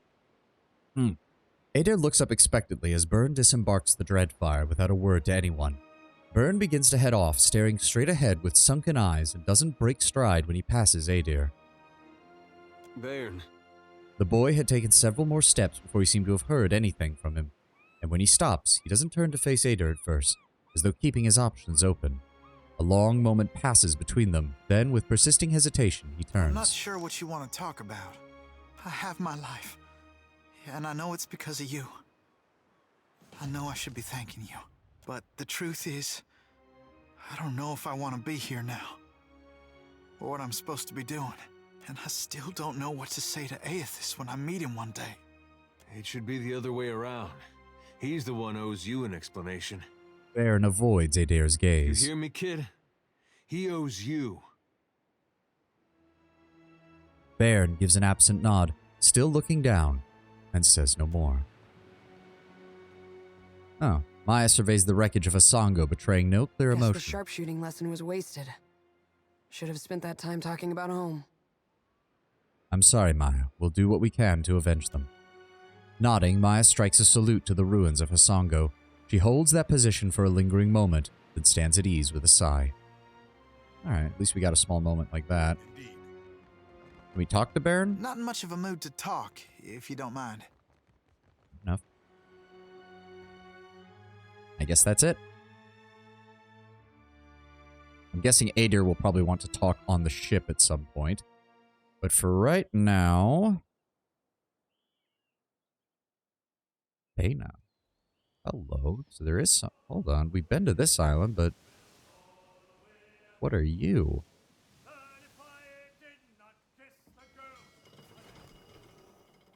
What do we have here? Bounty target? Oh, sounds good. Ah, gold pack paladins. Bena. Do I even have her? Yes, I do, actually. Tangaran Island, southwest of Asongo. Okay, okay. Sounds good. Fucking gold pack knights. The frogmouth helm looks really stupid when all you're wearing is a breastplate. Like, it only really looks good, like, on Adir when he's wearing the full plate armor. Oh, I fucking dropped out of stealth. Let's see how close we can get. Yeah, I see them. I see them. How close can we get? Yeah, I see them. Trust me, I know. Cypher, Priest, 2 Paladins, and Bena, who's either a Paladin or probably something else. Wouldn't surprise me. That will do, I say. Tekehu, pull up this side. I'm gonna move here. Jody, I want you over here. Orders? Yeah? Adir, I need you in the front. Ishi, you can hop over here to help protect our spellcasters. My attention. Tekehu, what is your largest AoE spell? I don't think he had... Well, probably... Yep, there we go. So if you cast that, we'll say here, and Jody casts Storm of Fire. Oh, they really shrunk down the size of Storm of Fire. That's a shame. I want you to cast that there. Yep, so he got off his spell first. Then we're going to... No, not Blessed Frost. Go ahead and give me the Lightning Storm. Here's going to run in there. Maya, I want you to focus fire on Bena. I'm going to go ahead and freeze these assholes. There we go. Then go ahead and give me a eye blind on the rear line for them. There we go. Go after him. Did she just explode? Almost. Hot damn. Ishiza, your AI continues to keep turning off, and I really fucking hate it. Go. There we go. Now we go after the gold pack paladin. Oh shit. Bitch is... Okay, go for that on the rear. Ah. No, Adir, I need to get that kill. You go after him. Maya, focus fire on the paladin. I'll get the kill on Bena. Who killed her? Bena engage Maya. Tekehu kill... Oh, from the lightning. God damn it.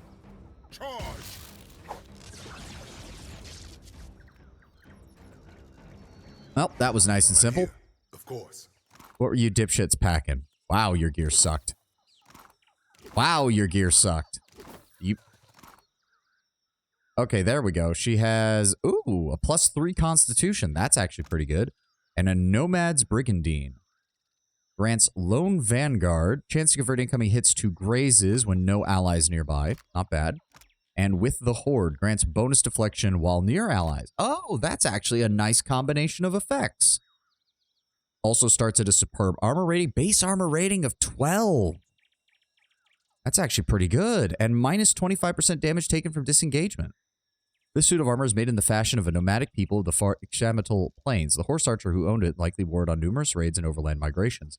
Such a piece of armor is priceless as the people of the far plains. It was likely as precious to the owner as it was his own horse. Small symbols have been etched into the lacquered lamellae. Some marks appear to be names, while others seem to be protective runes or charms. Whether or not such words proved effective for the nomad is impossible to determine, as is how such an exotic brigandine made its way to the Deadfire. What does its enchantment? Ooh, it has bowl. So pullback is the minus 25%.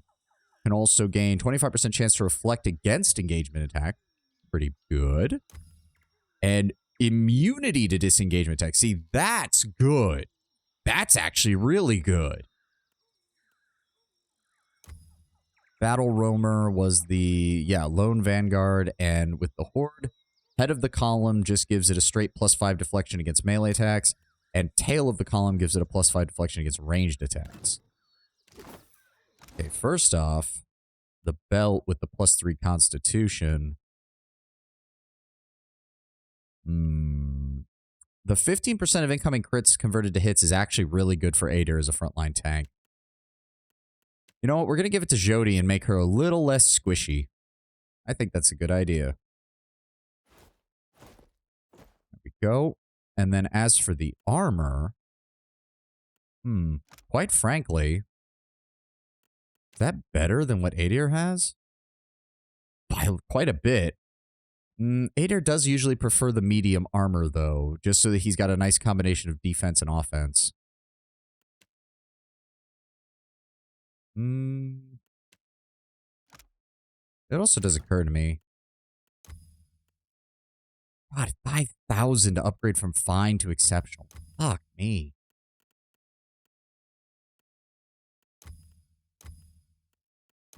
We still... How do we not have a large fang for return fire? That is weird.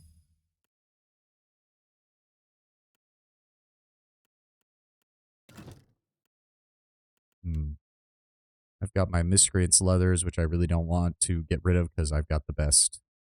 That gives me the best attack time. Well, hold on. I don't think anybody in the party is going to use it, but we might give it to somebody else. Jody has leveled up. Very nice. Further increase her religion score. Thank you. Alchemy up.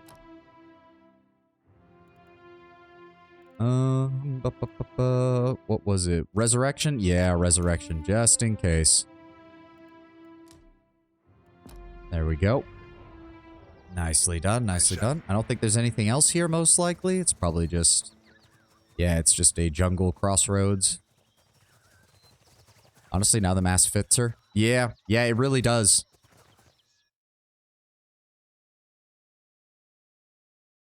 Ain't no getting around it. It really does now. All right, we've cleared them out. We'll go ahead and grab the extra water from over here. Thank you. And then return to our ship. And now we can make our way over to Dunwich.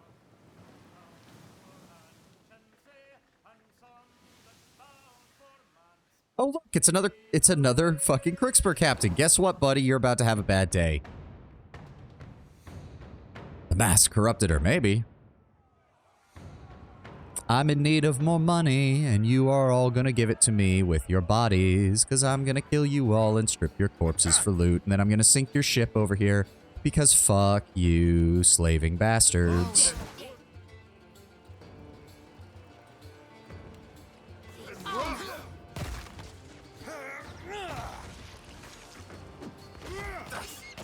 That order's too tall.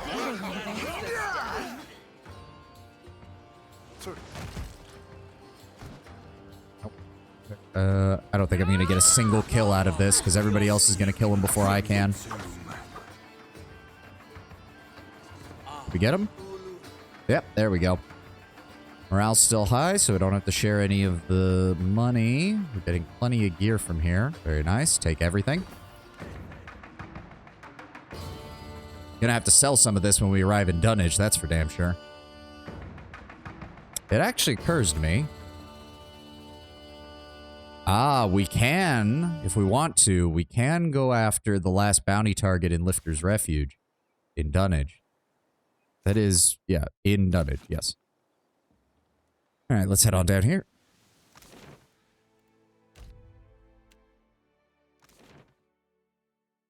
Oh, do I have Seraphim in the... I have Seraphim in the group, right? No, I don't. We need to get Seraphim in the group. Hold the phone.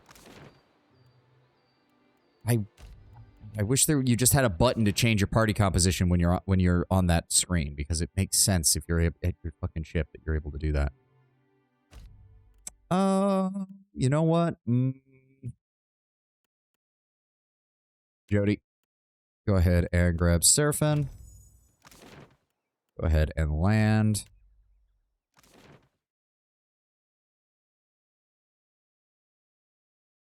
Oh, he leveled up. Good. Give me another point stealth. Give me... I mean, I don't mind that Seraphim has like a really wide degree of stuff. We're going to boost his insight somewhat. What do you have? You have Leap, which is always good, pretty much. And I don't think there's anything else we really want right now. Ooh, well, Leap's not as good for him just yet. We're actually going to go ahead and grab... does he have the ability... Hold on. Close it out for a second. Yes, close it out for a second. He starts with 40 focus. I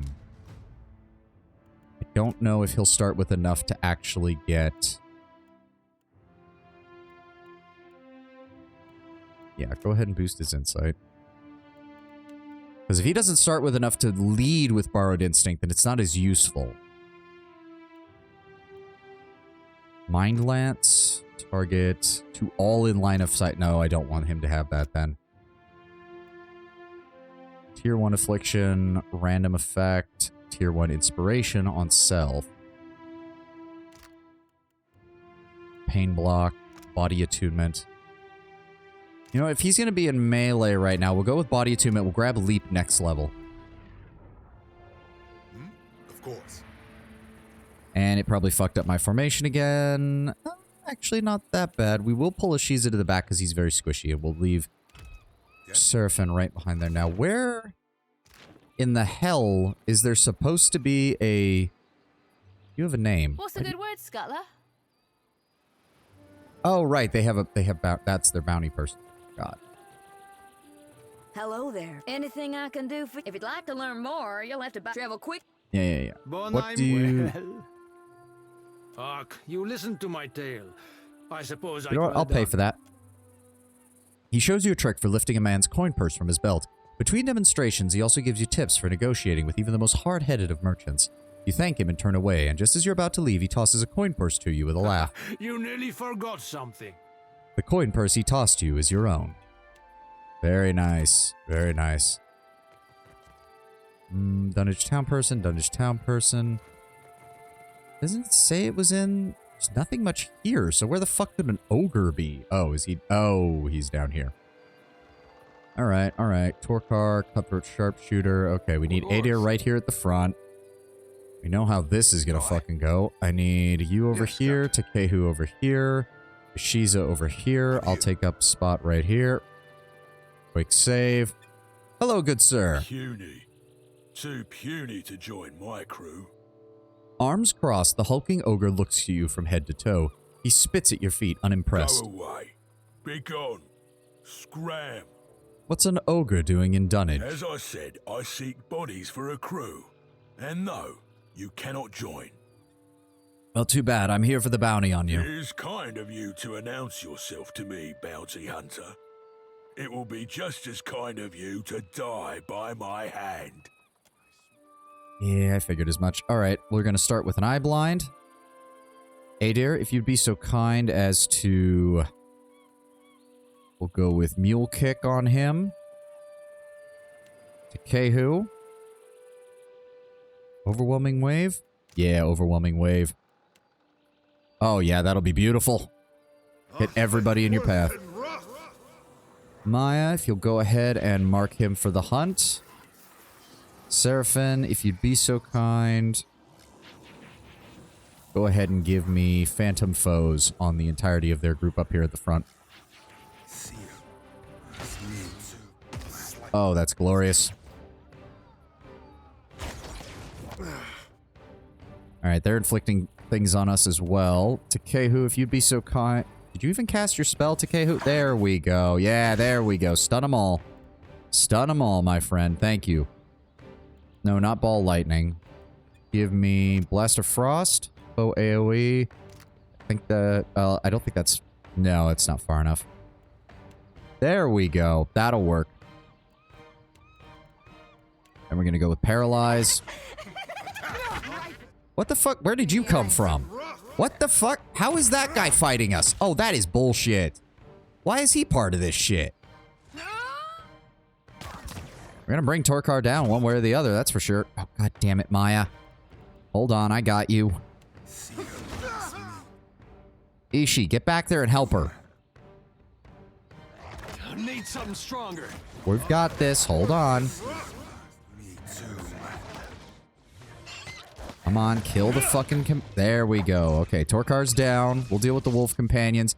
Adair, I want you to leap up on this asshole and deal with him. And please do not accidentally hit the... I really shouldn't do that, actually, then. Hold on. Leap. Oh, God. Please tell me this isn't going to hit him. Seraphim, why are you not dealing any damage? Go after them. Takehu, go ahead and give me... fuck. Moonwell.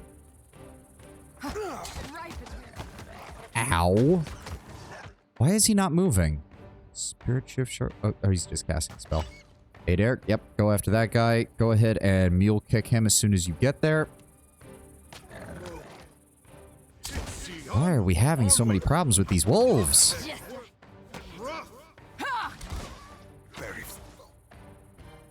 Did you? No, he didn't. It's just... Oh, god damn it. Okay, there we go. Adair took care of that guy. Now, if you'd be so kind as to leap back over here. Come on, don't let them knock Seraphin out. There we go.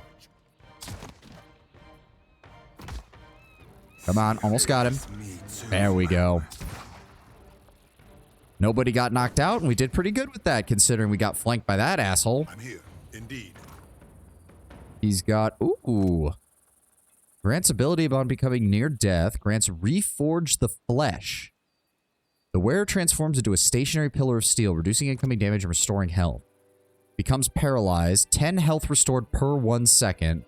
85% damage taken reduction for 6 seconds. So it restores 60 health and you take 85% less damage.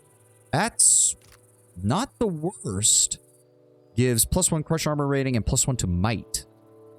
While the leather of this belt is unremarkable, the steel buckle resonates with hidden power. It was made from the shard of living steel from a defeated eyeless. Oh! How much a minor object retains such power after being smelted and wrought is a mystery. Very nice. And of course, Torkar's map fragments. I entrust this fragment to you, my brilliant friend, with every confidence that you won't fail to safeguard it. Enjoy your riches on the appointed day. Yours in affection, Captain Henqua. Go ahead and grab the rest of this shit. Grab all of that. Turn to disarray. Except we know for a fact... Now... You have Henqua's treasure map. This stitched-together approximation of a map points to the way to a remote island. Illustrations of squat huts in the name Junvik Village stand out with prominence. The northern coast, however, is adorned with a scribbled likeness of a skull. Spidery lettering encircles the landmass to spell out the name The Drowned Barrows. Merely holding this parchment fills you with a sense of dread. When you run your thumb over the skull, your pulse quickens like the beating of a drum. I'm here. I shall. Need to also grab the gear from up here. There we go. Thank you for that. And that should be everything here. The real question is this dumb broad only doing this to get her hands on the treasure map? Because I have a feeling that's the case. Would not surprise me in the slightest. That's her! A repeat customer. I like your... What can I stock you up with? Wait, what? Thanks again for your help. We couldn't have done it without you. Wait. That's... Wait, who is she talking... Modeware, who the fuck are you talking about? Oh, as you approach Yingfrith, she tenses but does not run. Her eyes go wide when she meets your own, shoulders high with a hunted look etched upon her long face. Modeware strains in your grasp, pulling desperately towards the figure in the crowd. Who are you? What are you doing here? Her face is pale, her brow beaded with sweat. I am friend, or I could be. I am here at Modware's request. I had thought... I hoped to never... She rubs a shaking hand across her eyes, which are red-rimmed and bloodshot. Why did you bring it here? She sinks back against the stone of the doorway and hangs her head. You said you would come back for me, but you never did. Modware's voice is unsteady, strained. It pulls towards Yingfrith as if it were a needle and she a lodestone. Alone for all those years, picked up and discarded by countless strange hands, hoping every time that they might be yours. What did I do wrong? It was no fault of yours. It is I who am to blame. Yingfrith kneels and lays a scarred, tentative hand on the flat of Modware's blade. You clearly care for the soul within this weapon. What happened? It was shame. Yingfrith runs her fingers lightly down the length of the blade, and Modware leans into her touch, warms beneath it. I was born a cipher. As a young woman, I was apprenticed to a master animancer. He was keen to refine the art of housing souls, but he believed someone of my abilities might be an asset to his aim. Not exactly surprising, given the nature of Animancy and Cypher's abilities. My parents made a pretty copper on that deal. She spits on the ground and grimaces. When I left him, I took Modware with me. I thought it was my responsibility to look after it.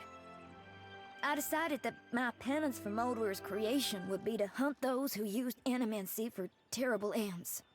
At least you realize that you were partially at fault. Most don't. Do not make the mistake of thinking me noble. You don't know the things I've done. She pulls her lower lip between her teeth and looks away briefly. For a time, I took a position with Dunreed Row in Defiance Bay. I saw things that haunt my nights still. With every unscrupulous animancer brought to justice, my guilt grew, knowing I was their equal in evils done. She shifts her weight from foot to foot, unable to meet your eyes. No offense, Ingfrith, but I used to do some work with Dunreed Row, and if the old lady thought you were anything like the people she sent you to hunt, she wouldn't have employed you in the first place. I fled for Deadfire, to the Principe. But I was too naive to know that shame has fleet feet. It devoured me. I thought if Moldwar were gone, I might finally be free of my shame. How foolish I was. But what of you? What do you want? She takes an unsteady breath and turns her attention back to Moldwar. I don't remember my life before, so I can't hate you for stealing it from me. I don't know if I'll ever be able to forgive your betrayal, but... The sword leans heavily on Ingfrith, pressing its hilt into her thigh. I would still prefer to stay with Ingfrith if she would have me. Well, shit. All right.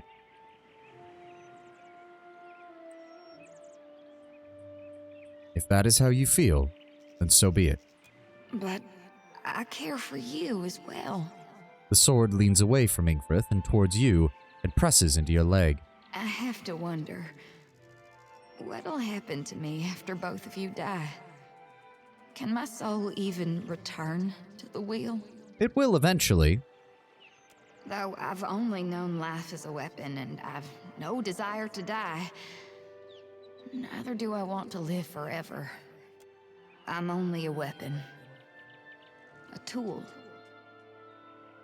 And even though you're still a ham-handed halfwit, I trust you. So you decide. I will take up Yingfrith's duty to Moldwar if she's so determined to advocate it. You're right. After what I've done, I have no claim to it. Yingfrith grimaces, and she glances once at the sword, then quickly away. As Ingfrith turns to leave, she walks slowly, as if waiting for someone to call after her. But Moldwar says nothing, and neither do you. You feel a feather-light touch on your mind. Countless voices swell. Their ethereal tongues speak only apologies. And then, like the breeze, they're gone. Alright, I guess we'll continue with that. Moldwar's soul remains in the sword, but it is no longer bound exclusively to the Watcher. Moldwar has been placed in the stash and can now be bound to anyone. It better not have reset it. I swear to fuck it better not have reset it. Oh, it automatically finished. Hold on. It still has that. Grants bottoms up. Strike with the pump. That's a new one. It's no longer soulbound. Yeah, that sucks because it had cipher-related abilities down here.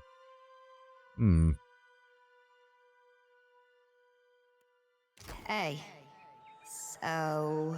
Moldwar's hilt cycles between hot and cold, indecisive. we need to talk about what happened with Ingfrith. How are you doing? Oh, add in progress? Oh, you're right. My apologies. I will wait. I will wait. I should have noticed. I got caught up in Moldwar and everything. It's kind of annoying. I was really hoping to build her up as a better sword, and now it seems like she's just kind of okay as a unique rather than a legendary. It's, wow, that feels kind of bad that it's, I guess maybe I should have finished it before I did the, fuck. I probably should have finished it before I did the fucking, hold on. If we can get out of this I might reload this area and just not talk to her then until we've gotten the final level of her enchantment and see if that works. Because if that's the case, I'd much rather have it as a legendary than as a unique, because I'd rather keep the personalized modifications to it. I'd much rather do that. Come on, Ad, finish up, please.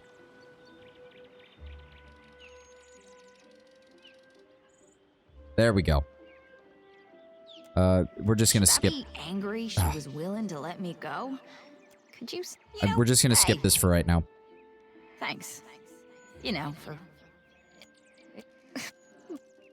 We're just gonna skip it. I'm just gonna reload from the autosave. We're just not gonna talk to her. It's not like we're short on kith to meet the requirement.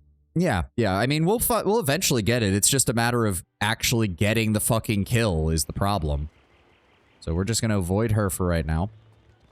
Because if I go back in there, hold on. Yeah, it has the emotional thing, which does more damage. It's an exceptional one. It still has the eager lover. I'd much rather see what happens when we get it to the final level.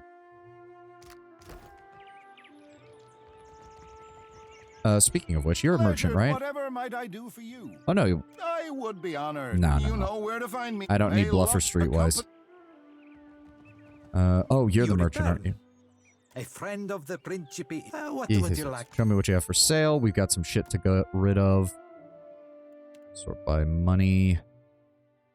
Superb mace. We'll hold on to that just in case. Actually, no. Just sell it. Just sell it. I keep saying that, and then inevitably I never use it. So fuck it. Just sell it. Swords. Various items. We don't need any of these. Sell off that. Robe. Added armor. Mail armor. Yep. Some clothing. Exceptional. Seraphim. There we go. Everything below that is sellable. And all of these water shaper robes, because we don't need that either. Sell off extras here. Pearlhide belts are fucking worthless. No traps to sell? No traps to sell. Good. Nothing else there either. Eager Blade. S-Stock. Two-handed. Scoring a hit on a near-death target also damages nearby enemies. Scoring a critical hit grants 2 accuracy and 5 action speed. Stacks up to 4 times. Amra is a two-handed battle axe. Pale Hide. Legendary. Winter Coat, 3 reveries and 3 shock armor, and 50% of hits converted to grazes. I don't think there's anything else I want from him. Does not look like it. Alright. Give me that 30 grand. Thank you kindly. And again, where... There she is, Desiree. I welcome your return. I killed Lord Amberlimp. So, the puffed up little charlatan is gone for good. Well, that's 1 down. Just 3 left to go. If you're still game. Though her smile is sunny, it doesn't quite match the look in her eyes. I also killed Lady Apero. Finally, the lady falls. You already have my gratitude. Now take my coin. She drops a generous pouch in your palm. But halfway is half done, my friend. There are 2 more members of the Firebrand's old crew that need your special attention. Can you tell me more about your sister? A smile twitches at the corner of her lips. Danae was a wild girl from the day she was born. She came out of the womb yelling loud enough to make your ears bleed. And she never really stopped. She chased a bad end like a winter-starved wolf chases the first fat deer calf of spring. It was only a matter of time before she caught it. But dead is dead. And reminiscing with you won't bring her back. I killed Katrine as well. I hope Katrin put on a good show for you before the end. Her grin is wicked and sharp as a jungle cat's. There's just the 1 crew member left now. Torkar is also dead. I'd say it's a shame to have lost such a brilliant mind, but Torkar didn't give you any choice. You've put to bed the last of the Firebrand's crew, my friend, which was more than I ever could have hoped for. Thank you truly. I can rest easy now, knowing they got what they deserved. Shocking all. She actually wasn't caring at all about the fucking treasure map. Alright. Works for me. Oh. No, still can't take that. Bronte, we need to talk.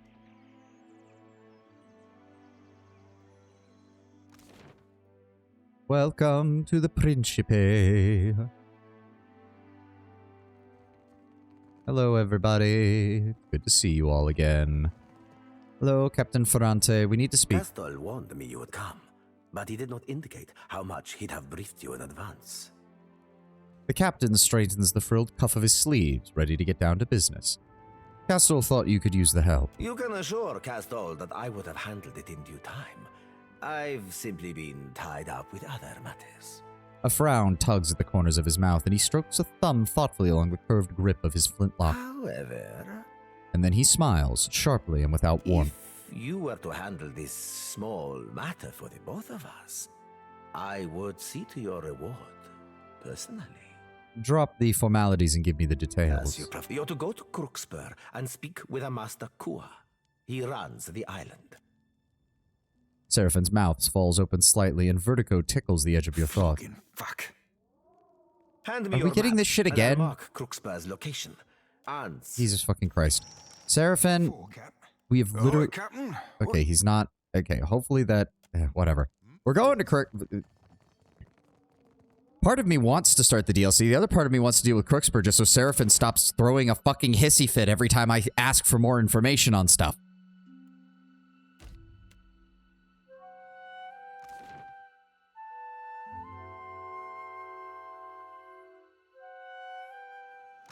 An old salt swaggers in with a ship's wheel sticking out of his pants. It's driving him nuts. New swabby be asking a first mate. Do galleys like this be sinking often? Usually it's just the ones. Even Ishi knows that one. Oh, gods, lass, you be no fun at all. I mean, she is a sailor for most of her life, Seraphin. She's probably heard all the same jokes you have. Partially so that we can use Edwin. I mean, yeah. Do we need anything from supplies? I don't think so. Breakfast, deer and meat. The Red Dream. Wow, very high hull health, but low combat speed. Roll stitch sails, stormwind sail. We've already got better sails, so we don't need that. Hull treatment, warship reinforcements. I do suppose we do have some money now. The Ymiran steel anchor gives +5 travel speed. The living steel anchor. Those who can afford anchors of living steel are less burden for using materials infused with soul essence. Ships incorporating living steel are more maneuverable without sacrificing functionality. And we never get into naval combat, so we're never going to use that. Yeah, we'll go ahead and buy one of the living steel anchors. That'll further improve our speed. I don't think any of the hulls we have access to add to speed, though. No, they do not. All right. Thank you.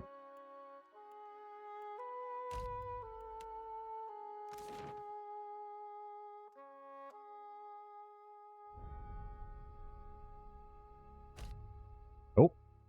Oh, for the love of... Wait, what? Why did it... Oh, it's the exact same... Yeah. Also stayed, the expansion is really good.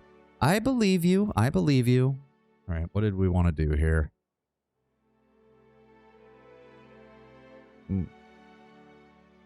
Okay, so... Hold on. Where is...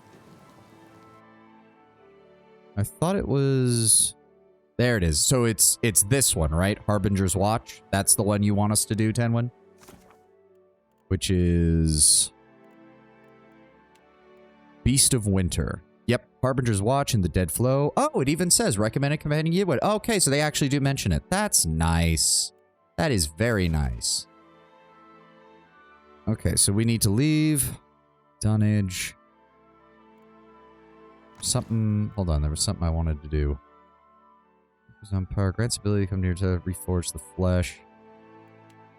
Honestly, grants accounts pledge. Twice per rest. Well, first of all, if we are going to be going down there and doing that, we'll keep Adir as our frontliner. We'll keep... You know what? We're actually going to we're going to go heavy on Cypher powers then. We're going to go heavy on Cypher powers with Takehu and Adir running as our backup for melee. And we need to see what she's got. She's got the Watcher's Blade, which does deal damage as raw. Spawn a shadow for 15 seconds, or deal... You know what? I'm just going to go ahead and enchant that. 20% additional damage as raw. Then what else do we want to give her? She currently has the Effigy's Husk, which is a very light armor, but gives good resistance against slash. You can make her a hardcore rogue, as she also has rogue skills. Did we actually make her that? We did. Cypher and rogue. We do need to level her up. I don't think I've used her this whole time. Let's also see what else we can give her. That's not going to do anything for her. What does she have right now? +2 resolve. Let's go ahead and give her the deflection. Let's go ahead and give her the intellect bonus. I guess we'll just give her this just to help keep her alive. Because the only other choice I really think... Nah, I want her to fight as fast as possible. That teleports behind enemy lines and wreaks havoc. That would be a good idea. That would be a good idea. God, I wish we had some more... We have not been finding many, like... Once again, we have not found many fucking... Oh, cool. You can actually... Oh, that's kind of nice. You can actually have her pull the weapon out. Oh, that's cool. You can actually... Oh, that allows you to get a good look at the actual weapon models. That's really nice. Takehu, what did you do to the halberd?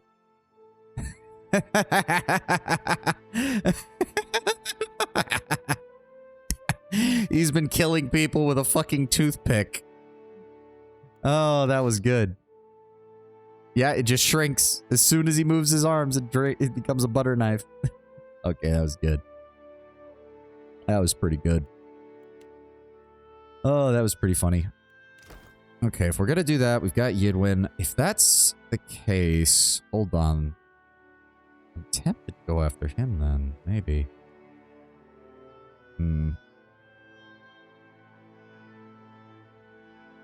We're gonna make a quick stop. We've got about 45 minutes left in the stream. We're gonna make a quick stop in Nekataka. I'm gonna run through the shops real fast to see if there's anything we want to buy while we have some money. And see if there's anything we want to add to our crew right now. Also, go ahead and put these in here. Would please add the grog, add the tar loaf, add the hardtack, fruit, aloe nuts, add more water. There we go. The armor in Pariki's over... Yeah, the armor... Well, the armor and the... There's a couple of people in Nekataka. Where did that...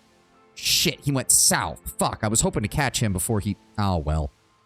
Son of a bitch. I thought he was going to come this way and head up towards their place, but no. He fucking went in the opposite direction. Asshole. I was hoping to get another payday in before we fucking got back here.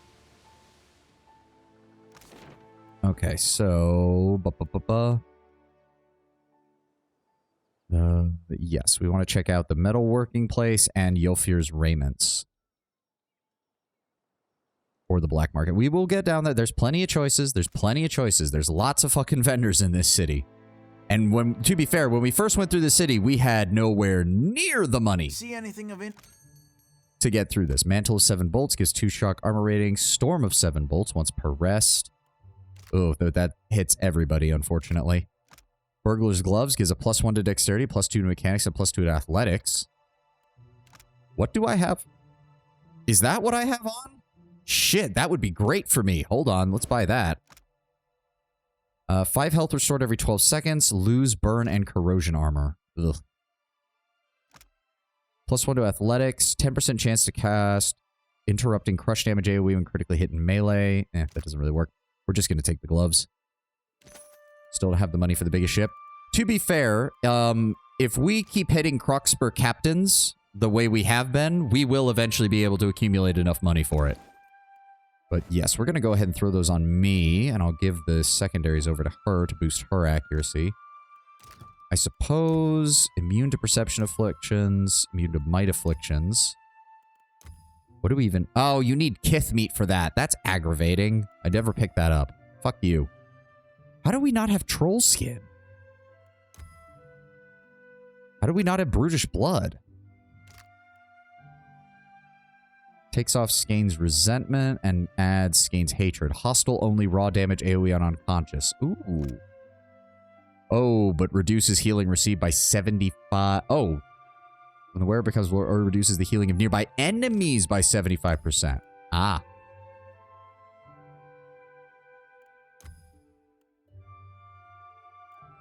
I actually will go ahead and give her this, though. Gaining an immunity to perception afflictions is always pretty good. And quite frankly, it's better than my armor of flesh. Does gain resentment cause you to take damage? When the wearer becomes... No, 50% on self, 50% healing received. When the wearer becomes bloodied, aura reduces the healing of nearby enemies. It doesn't do damage, it just makes it harder to heal her. But it's still a really good armor, all things considered. Unless we find a really good, like, robe for her. All this talk about pirates made me remember a pirate NPC Pirate Zo wrote. I forgot her name, but she had the nickname Half-Heart because when her crew took ships, she'd enjoy looking for couples, groups, people who were a group in some way and splitting them up by selling at least one of them into slavery. Wow, that is fucking dark. It's already superb, too, so I can't even... Oh, God, yeah, no, it's not worth... One armor rating is not worth 30,000 fucking gold at this stage. But getting immunity to an affliction status is going to be great. There we go. And then we already upgraded that. It is fine, so we are going to upgrade it to exceptional to give it a little bit better damage. Thank you. Now, let's go check out the other shop. She's listed as chaotic neutral. That is bullshit. I'm sorry, like, if she just sold people into slavery and just treated it as, like, this is just a business thing, maybe you could pull that off. But if she goes intentionally looking for a specific type of person selling slavery so that it causes the maximum amount of harm to somebody else, that is evil. Like, that is straight up evil.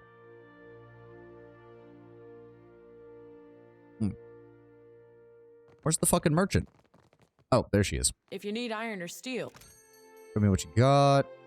I'm looking more for, like... Oh, small shield. Receiving melee weapon damage to gain 1 wound. Ugh, no. I need more magical items. We'll head back over to the Black Cauldron. I'm assuming that Arkhamir probably hired somebody else to man the storefront.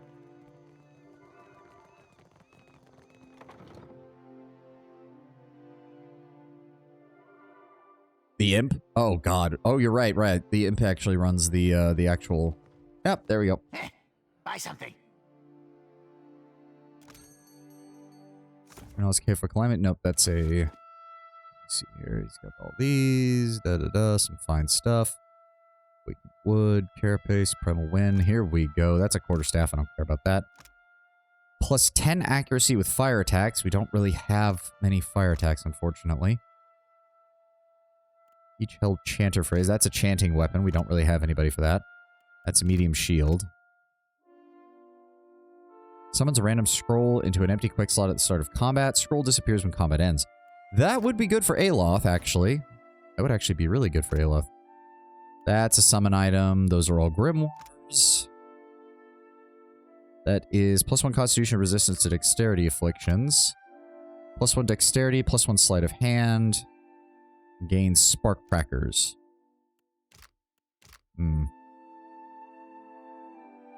Some things that Yidwin might need. Really? I'm not seeing it. Fingers for the dex bonus? Okay, yeah, they're only 1,000. Yeah, it's not a bad idea. I feel like there was more places to find good equipment here, and I'm not seeing any of them. That's Constitution. That's a waste equipment. We already have enough belts. That's just another grimoire. Oh. Do I want to spend more money on that? Maybe. Grasp Martial Masteries. I don't think there was anything else. Heroes, Careful Climate. That one doesn't have an effect either. See, so what's the point of making it so that this is the only one that does? Damage causes an interrupt, grants extra spell casts. Okay. Well, I don't really want that, so go ahead and buy that. Thank you. Oh, right. She is actually... Oh, we need to do this a lot. Okay, so... I'm good on mechanics. We don't really use sleight of hand. Seraphim has our stealth covered. Takeu has explosive covers. Ader's got athletics covered. Her having as a backup Arcana would be good. We've already got Adair to cover athletics. He's got a 14 in athletics. But if Eothas is our only person with Arcana, so I wouldn't mind having Yidwin as a backup for Arcana. Plus, she's good at it. And she can be our backup metaphysics. We'll just focus down on her metaphysics skill. Pain Link. Psycho creates a bounding shockwave between a Cypher and an ally that causes crush damage to all enemies caught between. Hobbled and weakened for 20 seconds. We'll go with Puppet Master for her. And then... He's got Blinding Strike.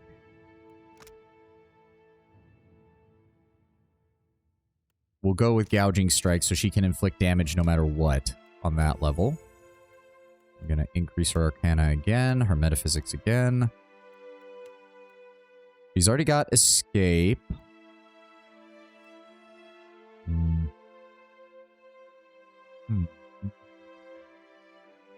See, the main problem is that Smoke Veil causes problems with allies in the area, is the issue.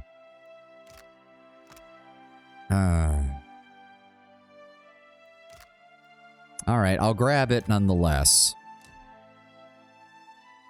She has regular swords right now, a regular sword right now, so we'll go with that. More Metaphysics, more Arcana.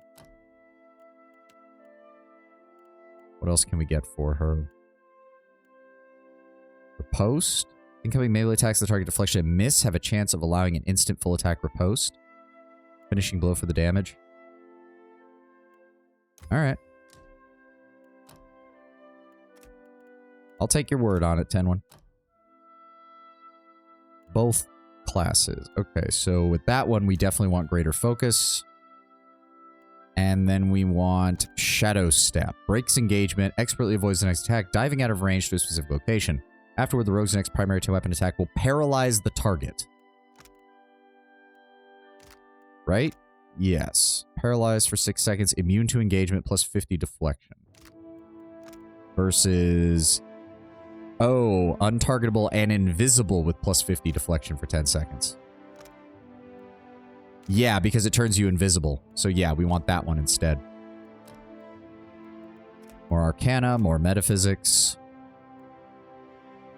Gain defense against disengagement attacks, increases reflex. Biting Whip.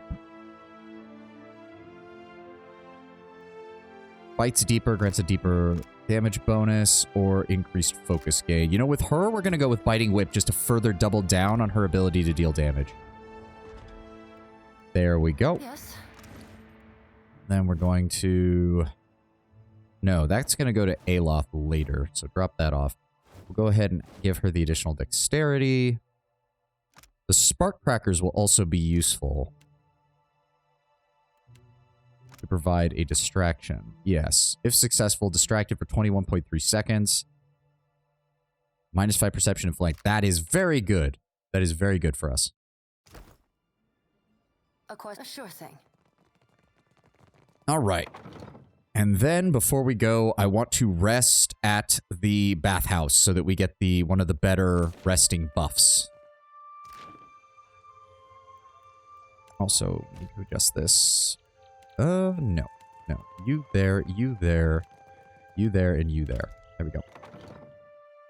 We have pretty much no ranged capability right now. Aside from spells, or if I switch to my rifle. Would you care to enjoy the bath's offerings? The price is 1,000 copper. Yes, fair enough. Magic waters. Well, like another life ago.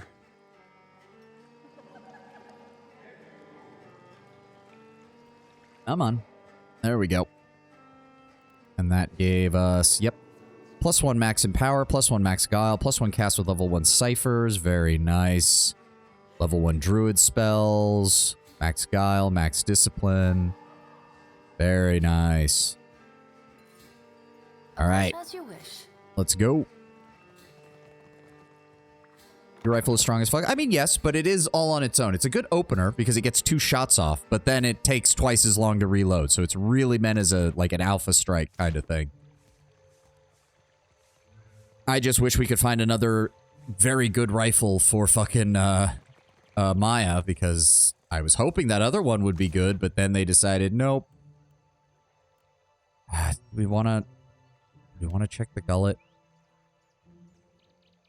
No. No. Let's go. There is a soulbound arquebus? Well, if we find it, we're definitely giving it to her. Watch it not be equipable by rangers. That would be fucking stupid, but it wouldn't surprise me. Sometimes game designers make really stupid decisions. Any Cruxper captains we can catch? We might be able to catch up to this guy with our better speed. Actually, hold on. I forgot. We need to equip the better anchor. There we go. Maybe we will catch him. We have a 25% speed bonus. If we can catch him before he gets to the edge of the map, that would be hilarious. No, don't move the camera. I just need to know that we can catch him. Come on.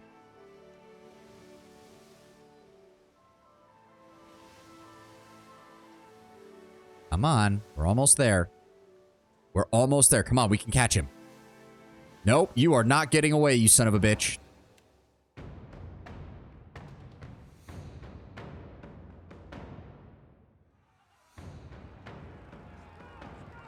We should be able to finish this combat here right before the ad starts. And when the ad starts, I'm just going to move to the island and then wait for the ad to finish.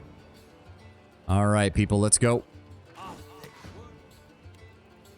Let's go ahead and paralyze these assholes. And if you would be so kind, go ahead and give me a Mind Blade.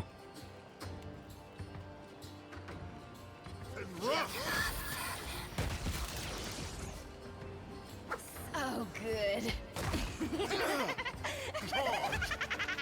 You know, one of these things I'm just going to have to leave the rest of the party behind and just use my character to kill them all. Because that's... this is... I'm not getting any killing blows on these guys.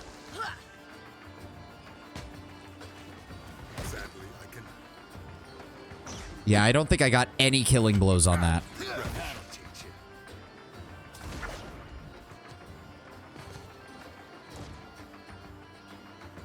Yep, morale's still high, so we'll go ahead and take the money for ourselves. Take everything and continue. Thank you very much. Okay, yeah, that ad's coming up in about 30 seconds. We want to head over to Harbinger's Watch. And when that's running, I'll wait for the ad to pass once we get there.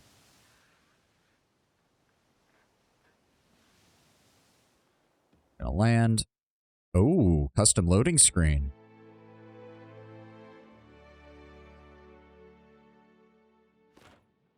Did not expect to find a frozen island in the Deadfire, but I suppose the picture of it should have been fairly obvious. Is it running the ad or not? Partially because I really wish RPGs let you make your own weapons. You never see that anymore. Partially because it gets broken very fast. That is true. That is true. And we will wait for the ad to finish here real fast. In fact, Lord Brownbear, I do remember there is a mod for both Pathfinder Kingmaker and Pathfinder Wrath of the Righteous that is basically magic crafting. And on the one hand, it's really useful because it allows you to keep some pieces of equipment that have really cool effects all the way into the end game by making sure that their passive effects keep up with the rest of the game. The game gets broken very fast. That is also true. But I do know that there's also ways to make utterly broken pieces of equipment using that mod.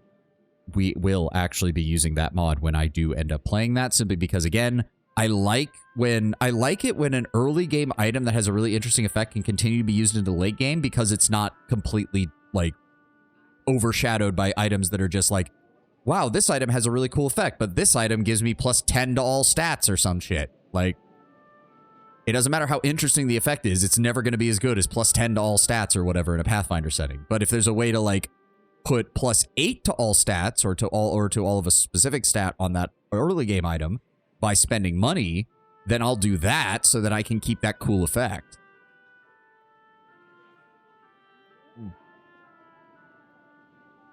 weapon crafting has a very similar tendency to slip into this is what you do with weapons, a bit similar to the Skyrim thing, where people tend to automatically use bows and stealth because it's just a bit too effective. Yeah, I can see that. Well, to be fair, I usually roleplay in the Pathfinder games pretty well. Like, I don't do the crazy, you need 2 levels in each of these 6 classes in order to, you know, one-shot everything in the game. All right, there we go. Ad is done. Let's keep moving.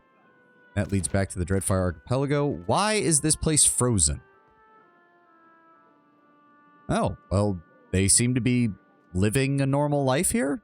Maybe? A wet, heavy thud draws your attention to a figure standing atop the icy cliff. Light glints off of a cleaver as he holds it ready overhead. The blade arcs downward, evoking a fine red mist that hangs in the frigid air.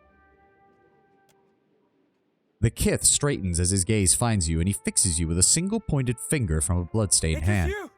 Come at last! Greetings. God, what your fellow traveler! A day of glory this turns out to be. First auspices of a visitation, then the arrival of the Dusk Speaker. An Ordhojama greeting meaning good to meet you. Okay. Yeah, Glamfallen, Snow Elves. Truly I hear the call of winter. Visitation. Are you talking about me? No, no. He laughs. Himmergand has blessed this outpost with a messenger. It appears for but minutes at a time, yet is a thing of great beauty. Did you call me a Dusk Speaker? Can't fault your hearing. This guy is way too happy. Either he is just the most happy person we've encountered, or he is going to go absolutely bonkers by the end of this.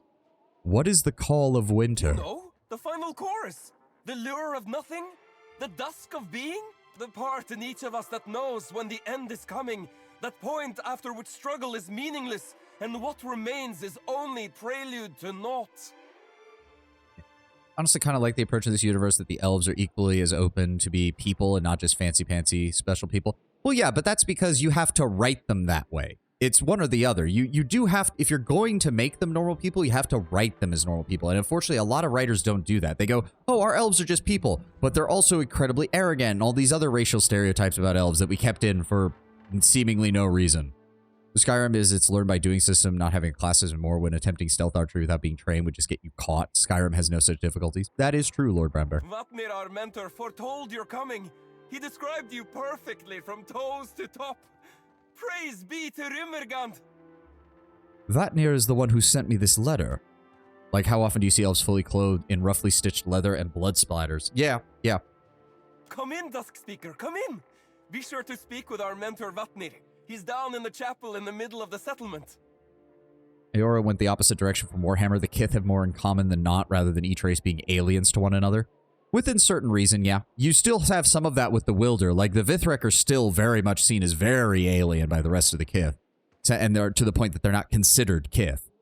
But remember what I had with that speculation, that the only real dividing line between Kith and Wilder might be that the Kith were species that the gods were willing to both ascend from and control. The Dusk Speaker has arrived! The last time we were greeted with such exuberance, everything went to shit, so I have a very bad feeling about this. Yeah.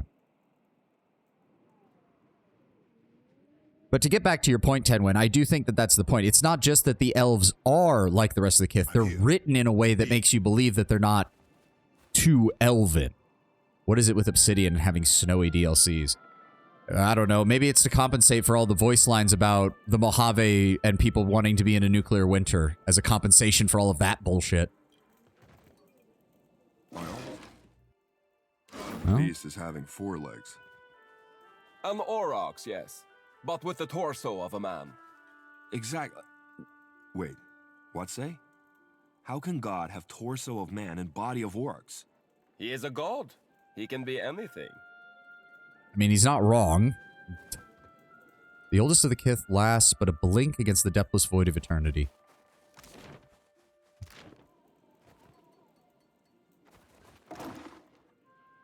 Oh. What's this? +7 to all defenses, -1 to dexterity. Not bad. Not bad at all. We get it. They like Icewind Dale. Possibly.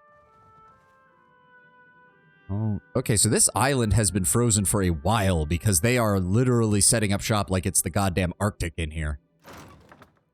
And apparently they don't care that I'm just taking shit. Dusk Speaker! Oh. Dusk Speaker! I'd like to speak if you've a moment. Your name, Harbinger Brith. You are the Dusk Speaker, Nye? The Willowy Glen Fallen searches you desperately. So your people keep telling me. It's all a bit much, isn't it?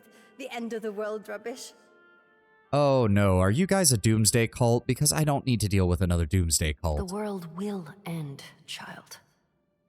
Everything does. Yet, I appreciate your skepticism. I think Harbinger might be a specific sect of the worship of Rimmergand. Berth's eyes widen as she takes in Yidwin. Biting her lip, she nods. Well, we all could, actually. We could really use your aid. Her fingers play at one of her braided hair. Doomsday cult, most followers of Rimmergand are kind of... Well, the thing with Rimmergand is that his whole thing is... the end is inevitable. There is no reason to hasten it. There is no... he is entropy, not destruction. There's a very clear line. Now, as he also showed when we were meeting with him in the God meeting last session, he doesn't care if other people speed it up. It's just that he's not going to speed it up. Again, he is inevitable entropy, not the destruction of something. The closest he's come was when he asked us to just grind the souls into nothing at the end of the first game, and that was largely just a case of these people are already long dead, have been long dead, their bodies are long dead. There's no point in their souls returning to the wheel at this point. There's another group up top, on top of the ice, I mean, high above the watch. They attack anyone they see, us included. Oh, great. The radical death cult has radical, even more radical death cult members. That's great. They make it very difficult to get to Rimmergand's temple, among other things. I feel really bad because now I suddenly need to use the restroom really bad and we don't have another ad for another 20 minutes. I'm going to run real fast. I'll be right back.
Yeah, and I'm sorry about that. Like, even with the ad thing even up, I was like, oh, if I ever need to use the restroom, I'll go during the breaks. And it's like, but I didn't need to like 10 minutes ago. But now all of a sudden my body was like, you need to go to the restroom right fucking now. Who exactly are these other people you're worried about? Another group of Rimmergand's worshippers.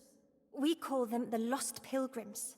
We're striding into a conflict between religious fanatics? Fantastic. And where did these pilgrims come from? They're from the land as well. They came here a few decades before we did, on much the same mission. When none returned, we thought them all dead. So then why are they hostile? Wal only knows. They seem to think they're protecting something. Like the flow is sacred. Nivadir thinks they've all gone a bit mad out here all alone. Or that something in the ice is rotting their minds. I'll see what I can do about it once I figure out what's going on here. A huge smile splits the elf's face as she claps her hands together. Finally, good news! You've no idea how rare a thing that is. The pilgrims keep camp in the ruins atop the ice wall. High Harbinger Vatnir can explain how to get up there, if he hasn't already. Was there something else you wanted to know? What do you do here at Harbinger Watt? Whatever needs doing. Odds and ends and such. The whole community works together to survive. I hunt, I weave, I roast a delicious isai. You seem very young to be out here.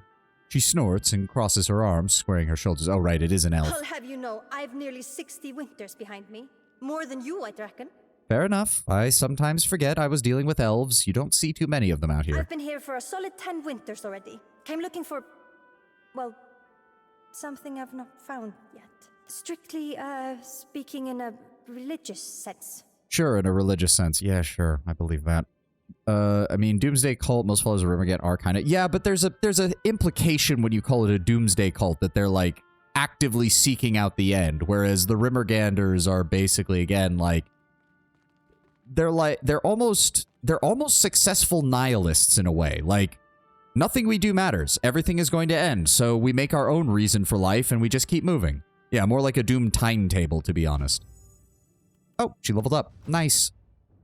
Grab another point of metaphysics, another point of arcane.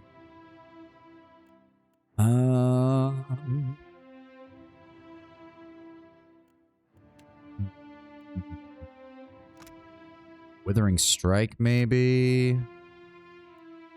So 100 years is roughly equivalent to 30 for an elf. She's 60, so she's roughly 18, yeah, 18 to 20 or so. She does use that 9 raw damage per 3 seconds for 9 seconds, so it does add 27. Enemies engaged by the rogue are distracted, which pairs well with pretty much everyone else in our party, so we're going to go ahead and do that. If we need a additional crush weapon for her, we'll go ahead with maces. And yeah, they don't seem to care that I'm taking this stuff, which is, I guess, fine by me. Salt. Water. You guys got anything? Even death will die, charnel child. I mean, yeah, that does seem to be the point. Ooh, you say. Ooh, +3 to constitution. That's actually a really nice fish. Saint Widewen, the White That Wends. We've read both of those. Full snuff. Well, would you look at that? Oh, Audra and Nock. Oh, there's gonna be Engwithan ruins on this fucking island, isn't there? Only in strange aeons does death die. Well, to be fair, if Rimmergand wins, it will be very strange aeons. Yeah, they really don't seem to care that I'm taking shit, so okay. Ooh, exceptional robes. Say no to that. Harbinger, Harbinger Defo-T, Harbinger Acolyte. This fucking cold is like to take me before the beast does. The matted fur of this auroch shows a pattern of screaming faces. The sculpture, carved from a block of ice, towers over a Glamfellan woman. She moves about the sculpture, chisel in one hand and mallet in the other. Her scrutiny clings to it as it might melt it. Excuse me. She turns to you, her snow-white eyebrow arching over an amethyst eye. Yes? What is it? That ain't the tone of a lass glad to spy you, Cap. More than I'm familiar with it myself. I'm sure you are, Seraphin. We already helped you with one of your exes. That is certainly something. I'm assuming it's supposed to be Rimmergand. Do you jest? Or was that your idea of an insult? I was just trying to make conversation. My apologies. It clearly represents Rimmergand, the beast of winter, the final god. Obviously. I have always thought of Rimmergand as less of a man auroch and more of a auroch. Because the gods are limited to a single form. Is there something you need? They're not limited to a single form, but they tend to take the same form a lot of times. And the last time I saw Rimmergand, he was in the shape of an animal, so forgive me. Yeah, because I've seen it. No shit. I don't suppose you could tell me more about this iceberg. Other than that it grows wider each moon and will in time swallow the whole of Eora? Oh, okay, so they believe that this is the seed from which the rest of the world will die. Okay. Other than that, yes. No, I cannot. 'Tis the will of the beast of winter, and not for me to question. Where did you learn to sculpt? The elf crosses her arms. From my mother. She taught me many things. To shape the ice, to hone an obsidian blade, to clean the carcass of a seal. What brought you to this outpost? I am a creature out of place. Few respect art in the White That Wends if it doesn't serve a function, if you can't carry it with you. Elsewhere, there would be little interest in an artist whose work is made to melt. Only here is its impermanence understood. Here, The final song crescendos into its final verse. Yeah. Essentially, the snow elves are nihilists, but they're nihilists who don't descend into the self-destructive tendencies and, let's be honest, suicidal ideation that often gets brought about by nihilism. They're not reveling in fucking, like, hedonism as a response to nihilism and seeing everything as not ending. They just see it as, well, everything's going to be ending and I'm going to make my own way throughout all of it. Very Nietzschean in a way. Successfully Nietzschean, I should clarify. Is there someone I should be talking to instead? I apologize for interrupting. Vatnir. He can often be found in the huts up the hill. Yeah, the world will end and that is fine. Yeah. Again, it does come close to a nihilism or Nietzschean kind of philosophy. It's just they've managed to avoid the whole the world's going to end, so we're going to like party it up or we're going to be in hedonism or anything else like that. The things that, if you actually look at Nietzsche, he did warn against at the time. His features will identify him. He bears the touch of Rimergand. Oh, he's a godlike. Oh, we need to see that before we finish today. Oh, hell yes. Okay, so yeah, those two buildings were connected. There's nothing else over here. You're just some no-names.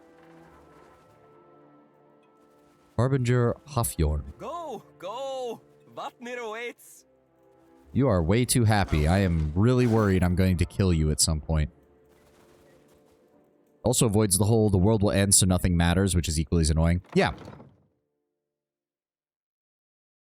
It's the world will end, everything you do will end, but it doesn't mean that nothing matters. Be our honored guest. Vatnir said to expect you. The man stands from his fire and brushes his hands together, a smile splitting his patchy, ice-colored beard. Not that he said I should expect so many. No matter. Room will be made. Yeah, everyone here is way too nice. Something horrible is going to happen. If there is anything you require, you need but ask. I will strive to deliver. Oh, and before I forget, a welcoming gift. Velbrindur rummages through the furs and presses a bundle into your hands. The world's going to end. What's the point of being a dick? Yeah. I mean, you say that, but let's be very honest. We've run into people who do indeed do exactly that. A filthy, rough-hemmed hood of burlap and leather. Crafted for the temperate weather of Harbinger's Watch, these clothes are lighter and far less bulky than the traditional clothing of the White That Wends, although by the standards of the locals, these are fucking massively overdone. They include fasteners of bone and ivory, and steel symbols of the Auroch grace the arms and chest. Cool. Let me see your supplies. Brew battered. Say, 3 constitution, minus 20% recovery time, plus 10% area of effect. That is good. Imagine people with White That Wends wandering around like balls of fur. Seafood stew, grog, the various liquors that they have, and some supplies, which I think we're... Hold on, double check. Make sure that we've got plenty of all of that. We've got 7 grappling hooks, 11 pry bars, 4 pickaxes, 9 hammer and chisel sets, 57 lockpicks, and 6 sets of flint and tinder. Yeah, I think we're good. Ah, plus 2 to resolve, plus 1 freeze armor rating. Nice. Okay. And again, he doesn't care that we're taking stuff. What is that? Permafrost shard. 3 uses, summons 2 greater ice blights. Okay. On rare occasion, ice blights will collapse into themselves, entering a form of hibernation. Druids and wizards develop rituals to induce blights into the state and seal them. Then release, the blights rage blindly at their captivity, providing a ready-made distraction or ally to turn the tide of battle. In their sealed form, the blights resemble a clear crystalline shard, unmelting but cold to the touch. Interesting. I like that. Ah, yeah, it's a common room, basically. We'll take the extra supplies. We'll take the extra fish. Hello. I'll handle this. Hello. Oh. You're over there. Yep, that is a full-blown Rimergand shrine, isn't it? The Auroch's skull is tightly affixed to these wooden planks. Examine it closely. You can barely make out a small lever tucked away within the recesses of the skull's left eye. Okay, we're not going to touch that just yet. I don't have time to deal with everything, and I do want to meet this, the Rimergand godlike up on the surface once we get this. Oh, I'm assuming he's in here. Yep. Interesting. Those are... Shouldn't we fear death? Oh. What offers death save erasure? The man speaking before the room wears the same tattered robes as his gathered congregants, but his head is wrapped in soiled strips of linen. Oh, so it's it's ice. He's literally got ice growing on his Return fucking to face. life, cleansed of experience and understanding, ignorant, set to suffer again, to repeat our mistakes endlessly, to fail. But the beast would spare us this suffering, would offer us succor, mercy. His head bows But slightly. it seems our guest has arrived. Come, Dusk Speaker, join our circle. Yeah, the flesh of his face is essentially permanently, like, suffering frostbite from the looks of it.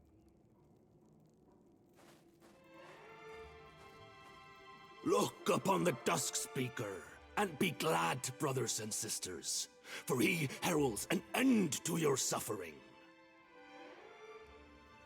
You'll have to explain more, my friend, for I am nobody's holy man. Rarely do we who are chosen have a say in the matter of our choosing. I present to you the Watcher of Cad Nua, father of the Defiance Bay riots. I did not start those, thank you very much. I tried to stop them. In whose wake fell the Hollowbone curse upon the Deerwood. I'm sorry, what?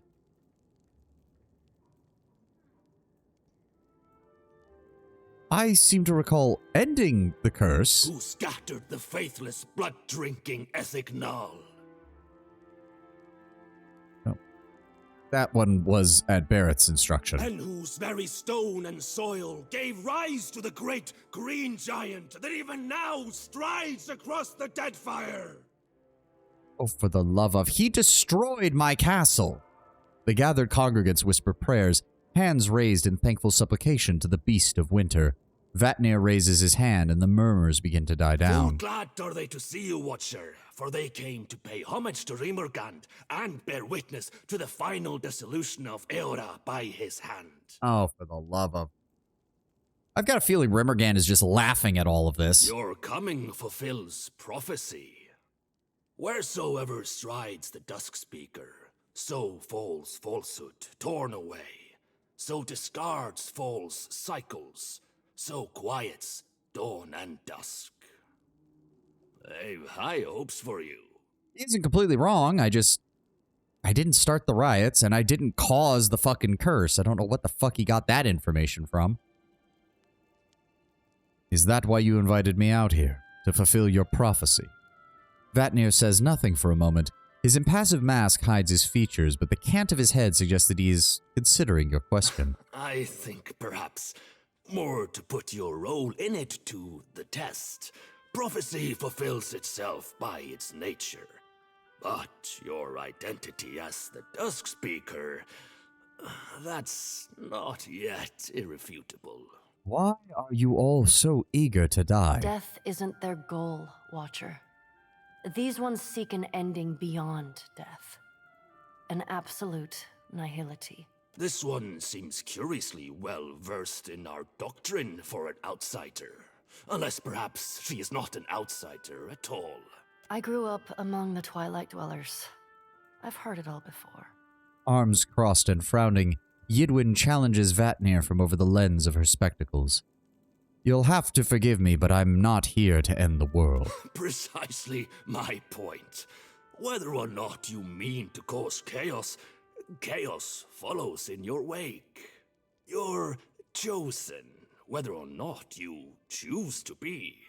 Now, if we may have the pleasure of your company, Dusk Speaker, we've prepared a feast, at least by the standards of our humble means, for your... It's more you're the one following chaos. Yeah. His words are cut off by a tremor that rocks the floor beneath your feet. Finger up, slowly lowering it, pretty much. It's like, I'd like, or what is the other one? The Malcolm Reynolds one from Firefly, where he has his hand and he's like, oh shit, yeah, I can't really say anything about that. The messenger returns. Vatnir points towards the sanctuary's entrance. Go forth and bear witness to his message! He's back. He's back. Don't leave me behind! He's here for me. Okay. I am very, very concerned by everything we've just encountered here. Can we the talk? messenger awaits you. I shall follow close behind. Well, I guess that's going to be our cue. Yeah, that's Vatnir's room. Can't wait to find out where that lever leads. Bet you fucking anything it does. You have anything to say? The messenger arrives. Hurry Yeah. atop, lest you miss his majestic fury.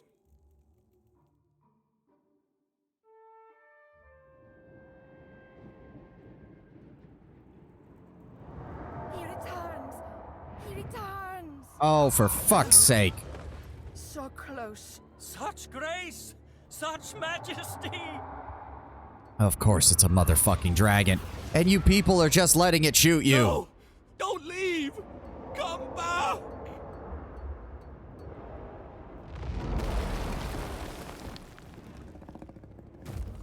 Oh, yeah, it's an undead dragon.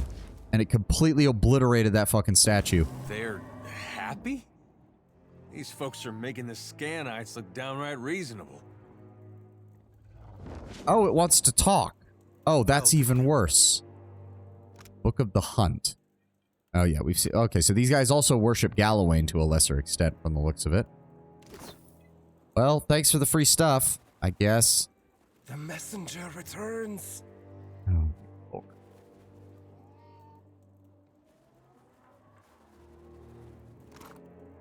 Ay vey. Can't wait to find out what's gonna happen here. Hello. The dragon, or this rotting shell shaped like a dragon, turns a glowing eye upon you, and you feel its gaze upon your soul, prying at your spirit. A low growl rumbles from its maw. Though menacing, the snarl does not resolve into words. You're supposed to be the messenger of Rimmergand? The creature's mouth curls over rotting fangs as its laughter plays along the edge of your thoughts. Oh, typo there. In my experience, dragons usually love the sound of their own voice. The dragon shifts its weight, crushing snow and ice beneath clawed feet as it turns to you.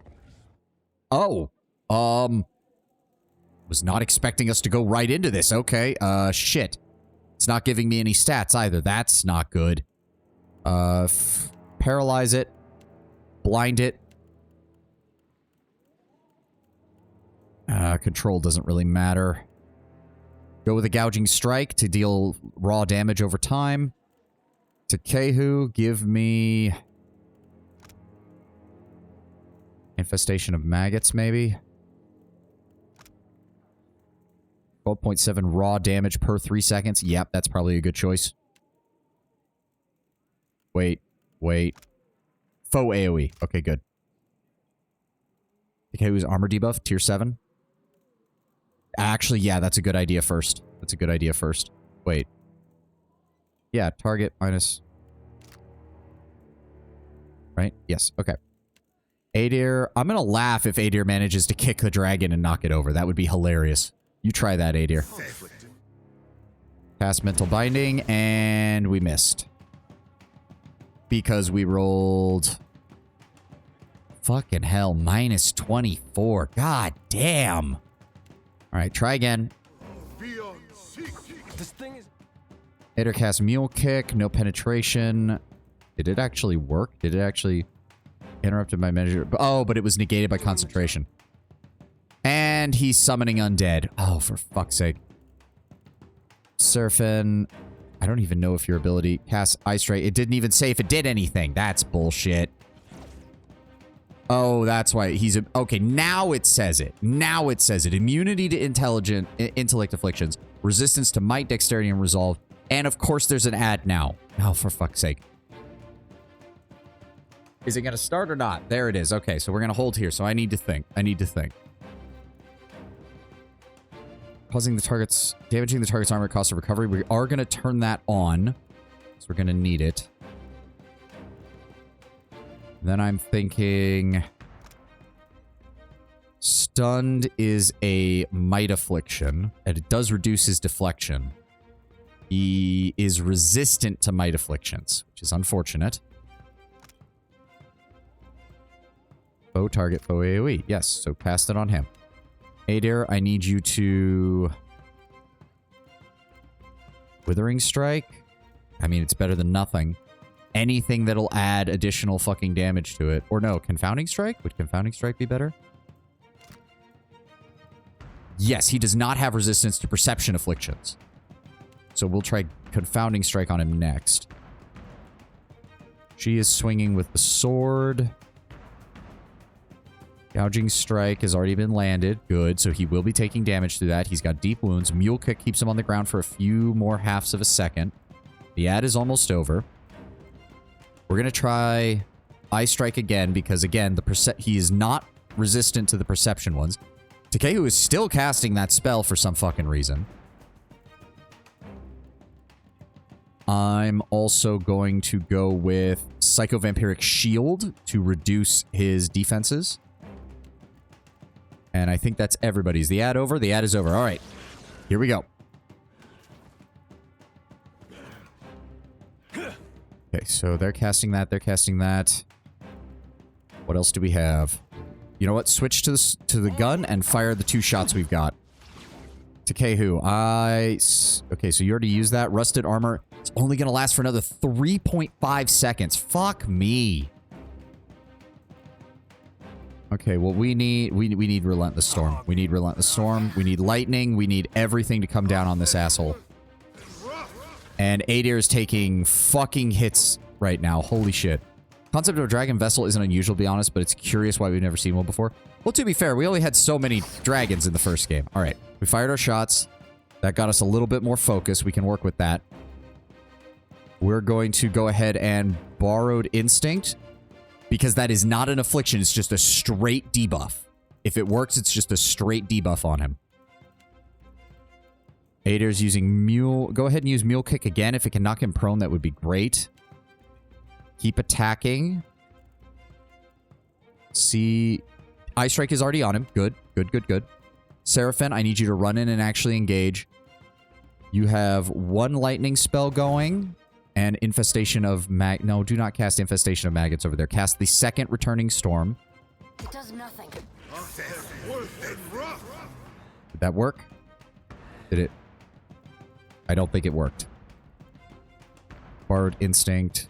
Borrowed Instinct misses. Fuck. Come on. Did it work? Also missed again. God damn it. All right, just keep attacking then. We've got this started. Seraphim, go ahead and give me another Eye Strike. I want Yidwin to cast the same thing. We'll double up on it. One of them is bound to fucking hit him, I think. He's using Arterial Strike to hobble him. That's fine. I'm going to go ahead and mark the dragon as a sworn rival so that we get... Ow! Of course he used an AoE. God damn it. Takehu, I need... Where is it? I need Moonwell centered on the party. Now.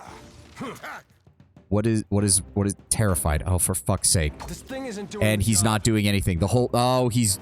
Jesus Christ. Please cast it. Please cast it. And we're gonna die. We're gonna die because everyone gets disengaged because he runs away from it. Use your second wind. Get your healing back up. Takehu, did you cast that spell or not? Yes, you did. It's just barely... That was...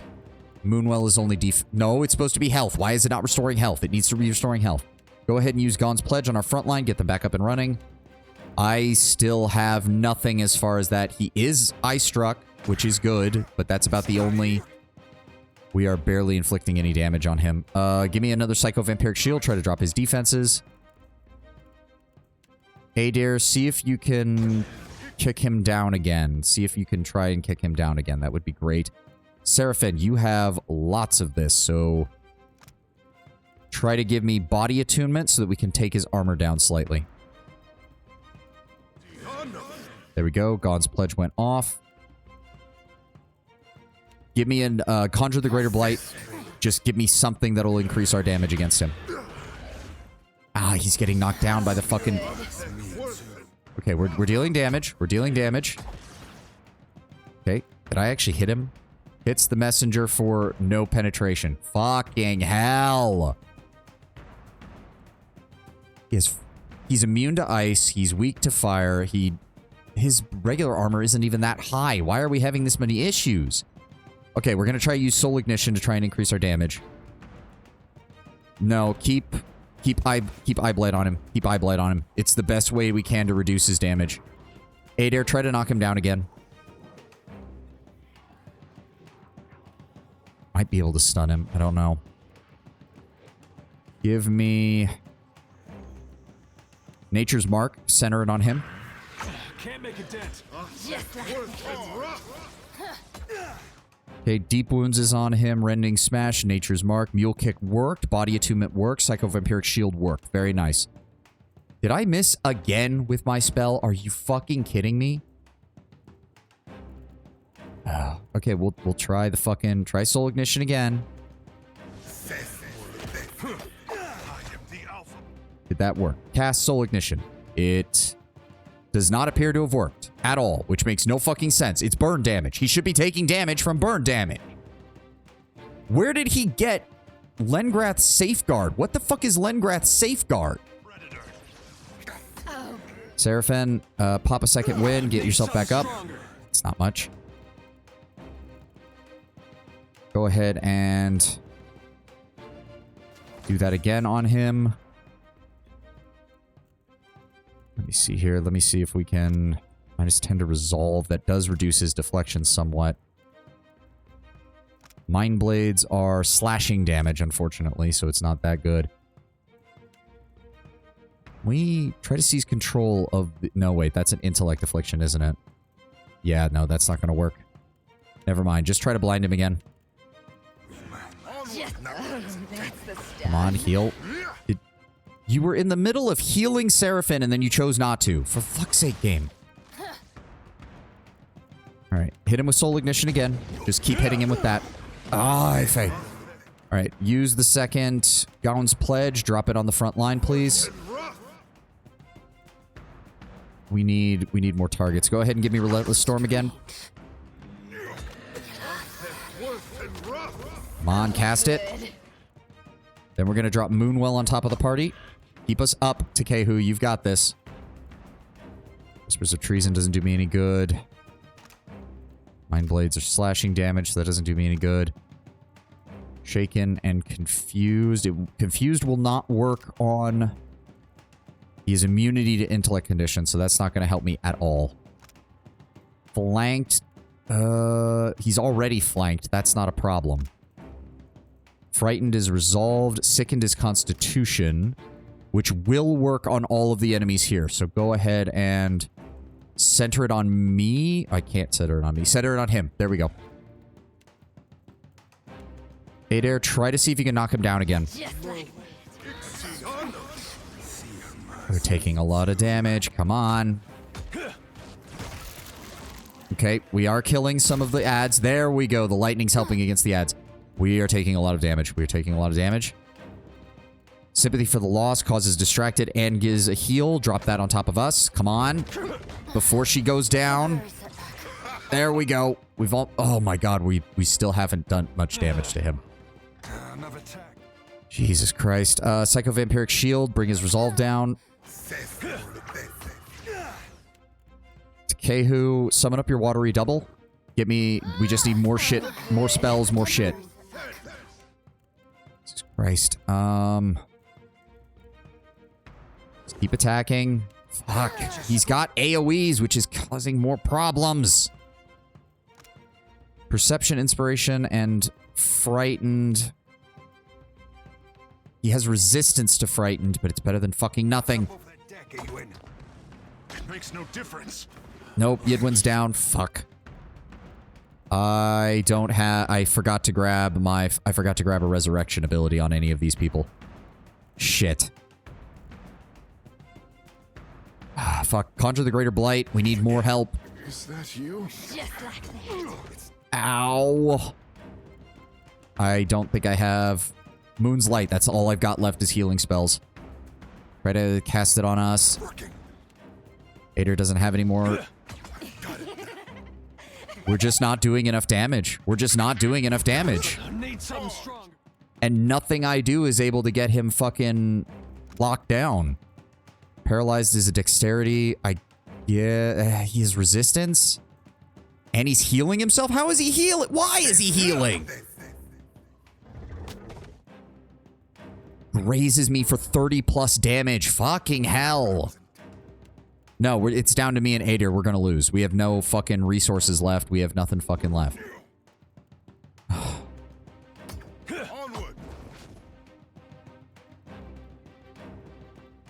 God damn it. We try to... That work? Cast mental binding, it misses. Cast mental binding again. We didn't even get him to the halfway point. God fucking damn it. This thing isn't doing the job. I know it's not doing the... Why does the dragon know a healing spell? That is fucking bullshit. And how many times can he cast it? It lasts for 90 seconds? What the fuck does he have a healing spell that lasts for 90 fucking seconds? Well, now we get to sit here and watch Adair slowly die, as is tradition when we lose.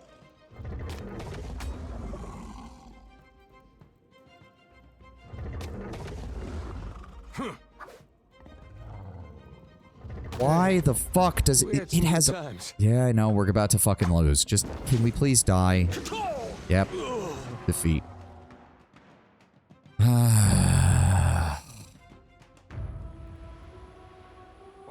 That's going to be the end of the session for today, and we will return on tomorrow. Well, no, not tomorrow. Tomorrow is Endless Space Day, and then we will return on Wednesday with this.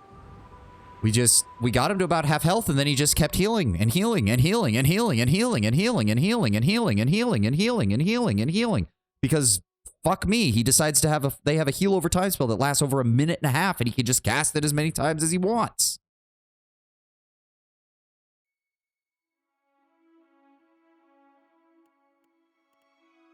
Where did it even... Yeah, it gave us a quick save out right before the dragon, and in there, and inside there. So we can leave if we need to. Too much Cypher. I mean...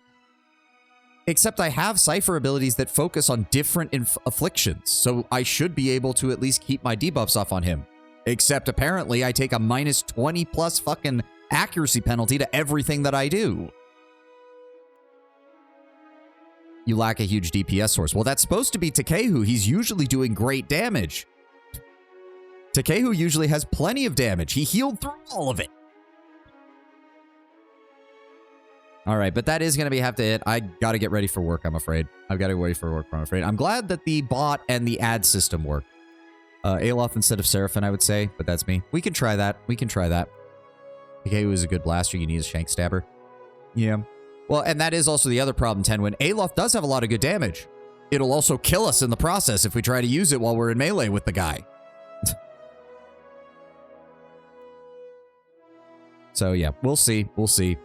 That will be for next time. I'm going to go ahead and finish. I got to go get ready for work. I hope you all have a great day, and I will see you tomorrow for Endless Space, and we will continue Pillars of Eternity on Wednesday, as per usual. Thank you all for joining me, and thank you all for being here. I hope you all have a glorious day. Bye-bye.